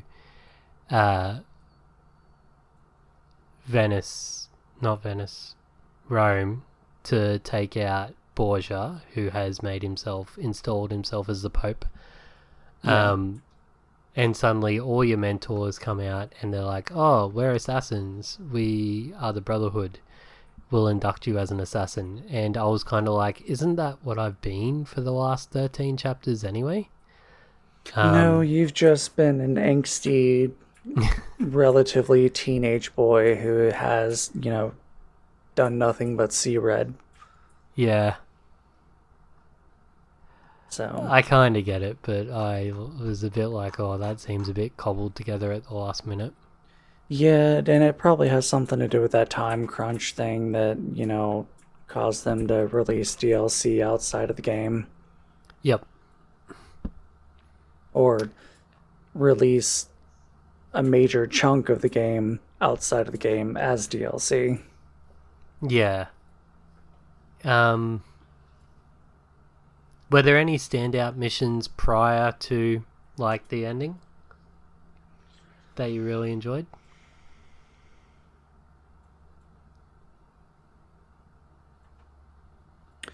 I really enjoyed unlocking the memories. The things you unlock where it shows you the little video of Adam and Eve running through The Eden. glyphs. Yeah. Okay. Do you want to talk about that in the Isu now? Sure, we can. Yeah. So there are bits where Desmond takes short breaks from the Animus during the game, because the whole point of AC2 is for him to go in the Animus, become Ezio, to have the bleeding effect spill over into the modern day. So in an early break, he is thrown into Altair's memory, and he's shown with Maria, who you only briefly meet in AC1, and you don't really learn more about her unless you played the companion DS game, which I thought was also bad storytelling, because Desmond knows exactly who Maria is and her relationship to Ezio at that Altair at that point. Sorry, a lot of assumed knowledge about a game hardly anyone played, which I didn't really like.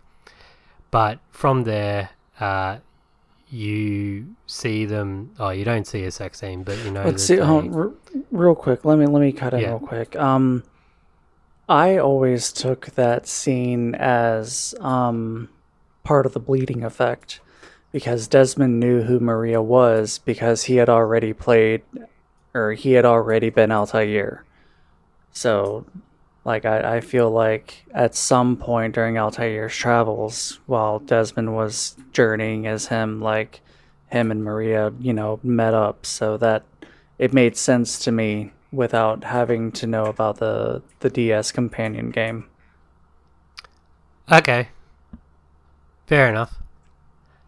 And then it turns out Altair leaves, and it turns out that Desmond stays with Maria, and he's like, oh, why am I staying with Maria? And then it turns out that he's the baby inside of Maria, which again was weird. But throughout different genetic memories, Desmond also finds that there's multiple glyphs placed on various landmarks that are only visible to someone using the Animus. And these glyphs are found to be the ones similar to ones drawn in Desmond's bedroom in Abstergo, and reveals that they contain computer code hidden within the Animus. And they were it's all put there by Subject 16, who was the guy prior to Desmond. Mm-hmm. And we jump more into 16. I think we get his full story. Yeah, I think we touch on 16 in Revelations, and I think we get more of his story in Black Flag, but I don't remember. Okay. It might be Revelations where I'm thinking of. Yeah. Because I know that there's a part where something's going on, and Desmond is inside the Animus having conversations with 16. It might be Revelations, but I don't remember. Yep. Yeah, those two games are the ones I have the least knowledge with, so I'll defer to you there. Each glyph within the world contains a number of historical artworks, photographs, and messages indicating a great number of prominent events and figures with the Templars and Pieces of Eden. Each is also contained with a puzzle of some sort, which is normally like those moving, spinning wheel puzzles, which when solved contain clips of a larger video. The clips, however, are short and out of sequence. After locating and solving all 20 glyphs within the game, or watching a video on YouTube like I did because I didn't want to do the glyphs, a video is revealed. And it's just of, what was it, Adam and Eve running and jumping through Eden, running to the Tree of Life and grabbing the apple, right? Yep. Yeah. Yeah, so... And it was...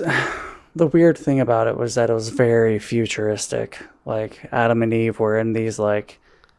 It looked like skin-tight latex suits, and everything was white and like a powdery blue. Mm-hmm. And it just, I don't know, it was a really cool little side mission that you could do while you were doing this game, and finding the glyphs in the game wasn't too difficult. They were hidden, but you could see them with the eagle vision. Yeah, and when you got a notification from the Animus with a little red eye circle thing when you went to these famous places, and there was a glyph there to be found. So it really narrowed it down for you. And you could also see them with your naked eye. So that also helped. Okay. It was barely, but you could definitely see that there was something on this wall somewhere. I just went straight into Eagle Vision when I had that notification pop up that there was a glyph nearby. That's interesting to know. Yeah. So another, it does have an overall story arching thing though, because as you do these glyphs, you find out that there is a piece of Eden was the papal staff, which is why Rodrigo ended up having Pope Alexander killed, and he becomes Pope. So the last level of the game is Ezio traveling to the Vatican and attempts to assassinate Rodrigo, who uses the staff against Ezio to try and control him. But because Ezio's holding the apple, he is able to resist the mind control and creates some friggin' awesome copies of himself to fight Rodrigo, which I completely forgot about. But this boss fight was actually 1,000,000 times better than AC1. Oh yeah, and I think that just goes well with what we said about how with the combat improvements just made it so much more better and fun. Yep. And Ezio fights Rodrigo to the brink of death, however refuses to kill him, saying that he's killed enough and the continued deaths will not reverse the fate of his family.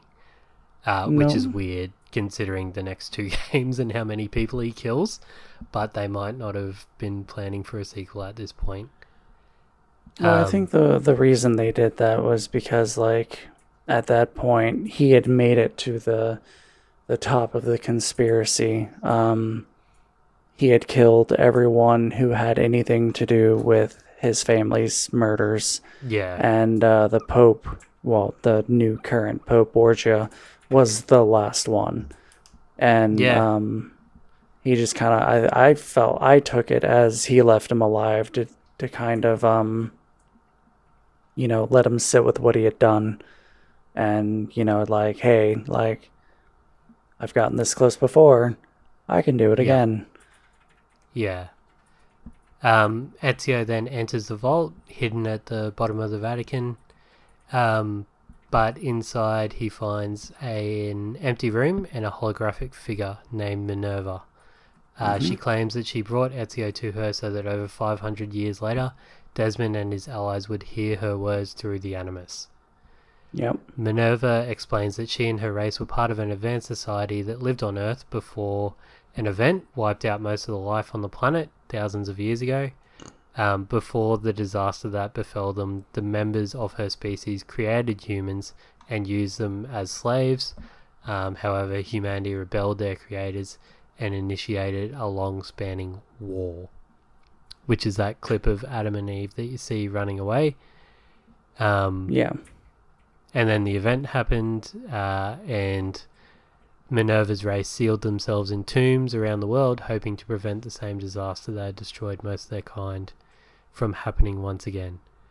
As Minerva finishes up her speech, she speaks to Desmond by name and informs him that she has done all she needs and that the rest remains up to him. And then you jump back to the present.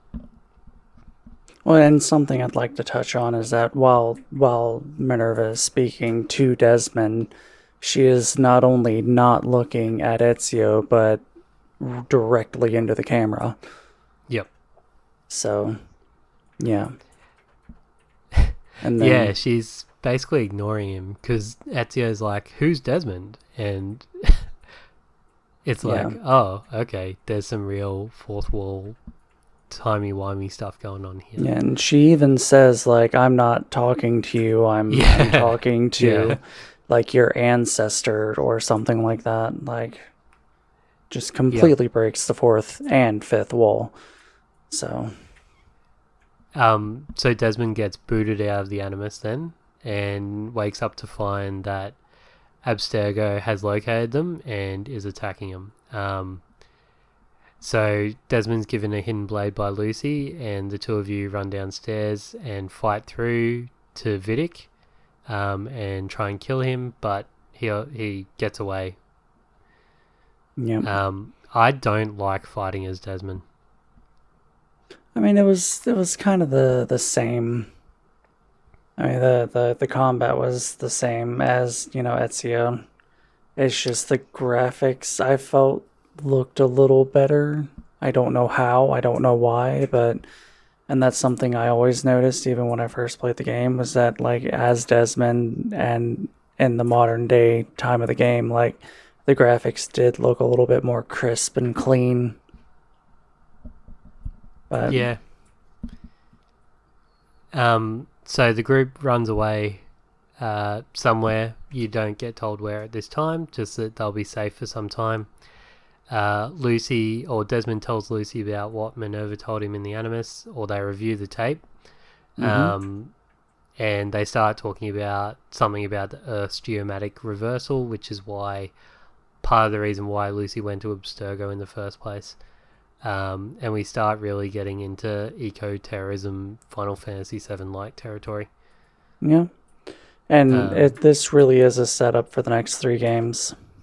Yeah. So. And that's where it ends. The credits roll with you in the van going to your next location.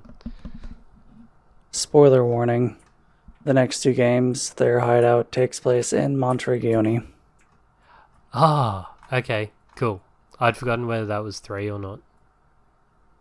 Yeah, I don't remember if 3 takes place in Monteregione, and I'm honestly not sure if Revelations takes place in Monteregione, but I know that Brotherhood does, so yeah, I remember that much at least. It wouldn't surprise me if Revelations also takes place in Monteregione, because it is part of the Ezio story, so it just makes logical sense that it would. Yep. But, yeah. And that was Assassin's Creed 2. Yeah, and sorry, just down the end of this article I'm reading, the Ezio collection was released on 17th of February 2022 worldwide. Oh, nice. Oh no, that was the Switch edition, sorry. PlayStation 4 and Xbox One received an edition on 15th November 2016. Okay. I thought that was rather late. Yeah. Console only. I don't know why they didn't bring it to PC. Because Ubisoft sells the original trilogy dirt cheap all the time. Mm-hmm. But yeah, that's Assassin's Creed 2.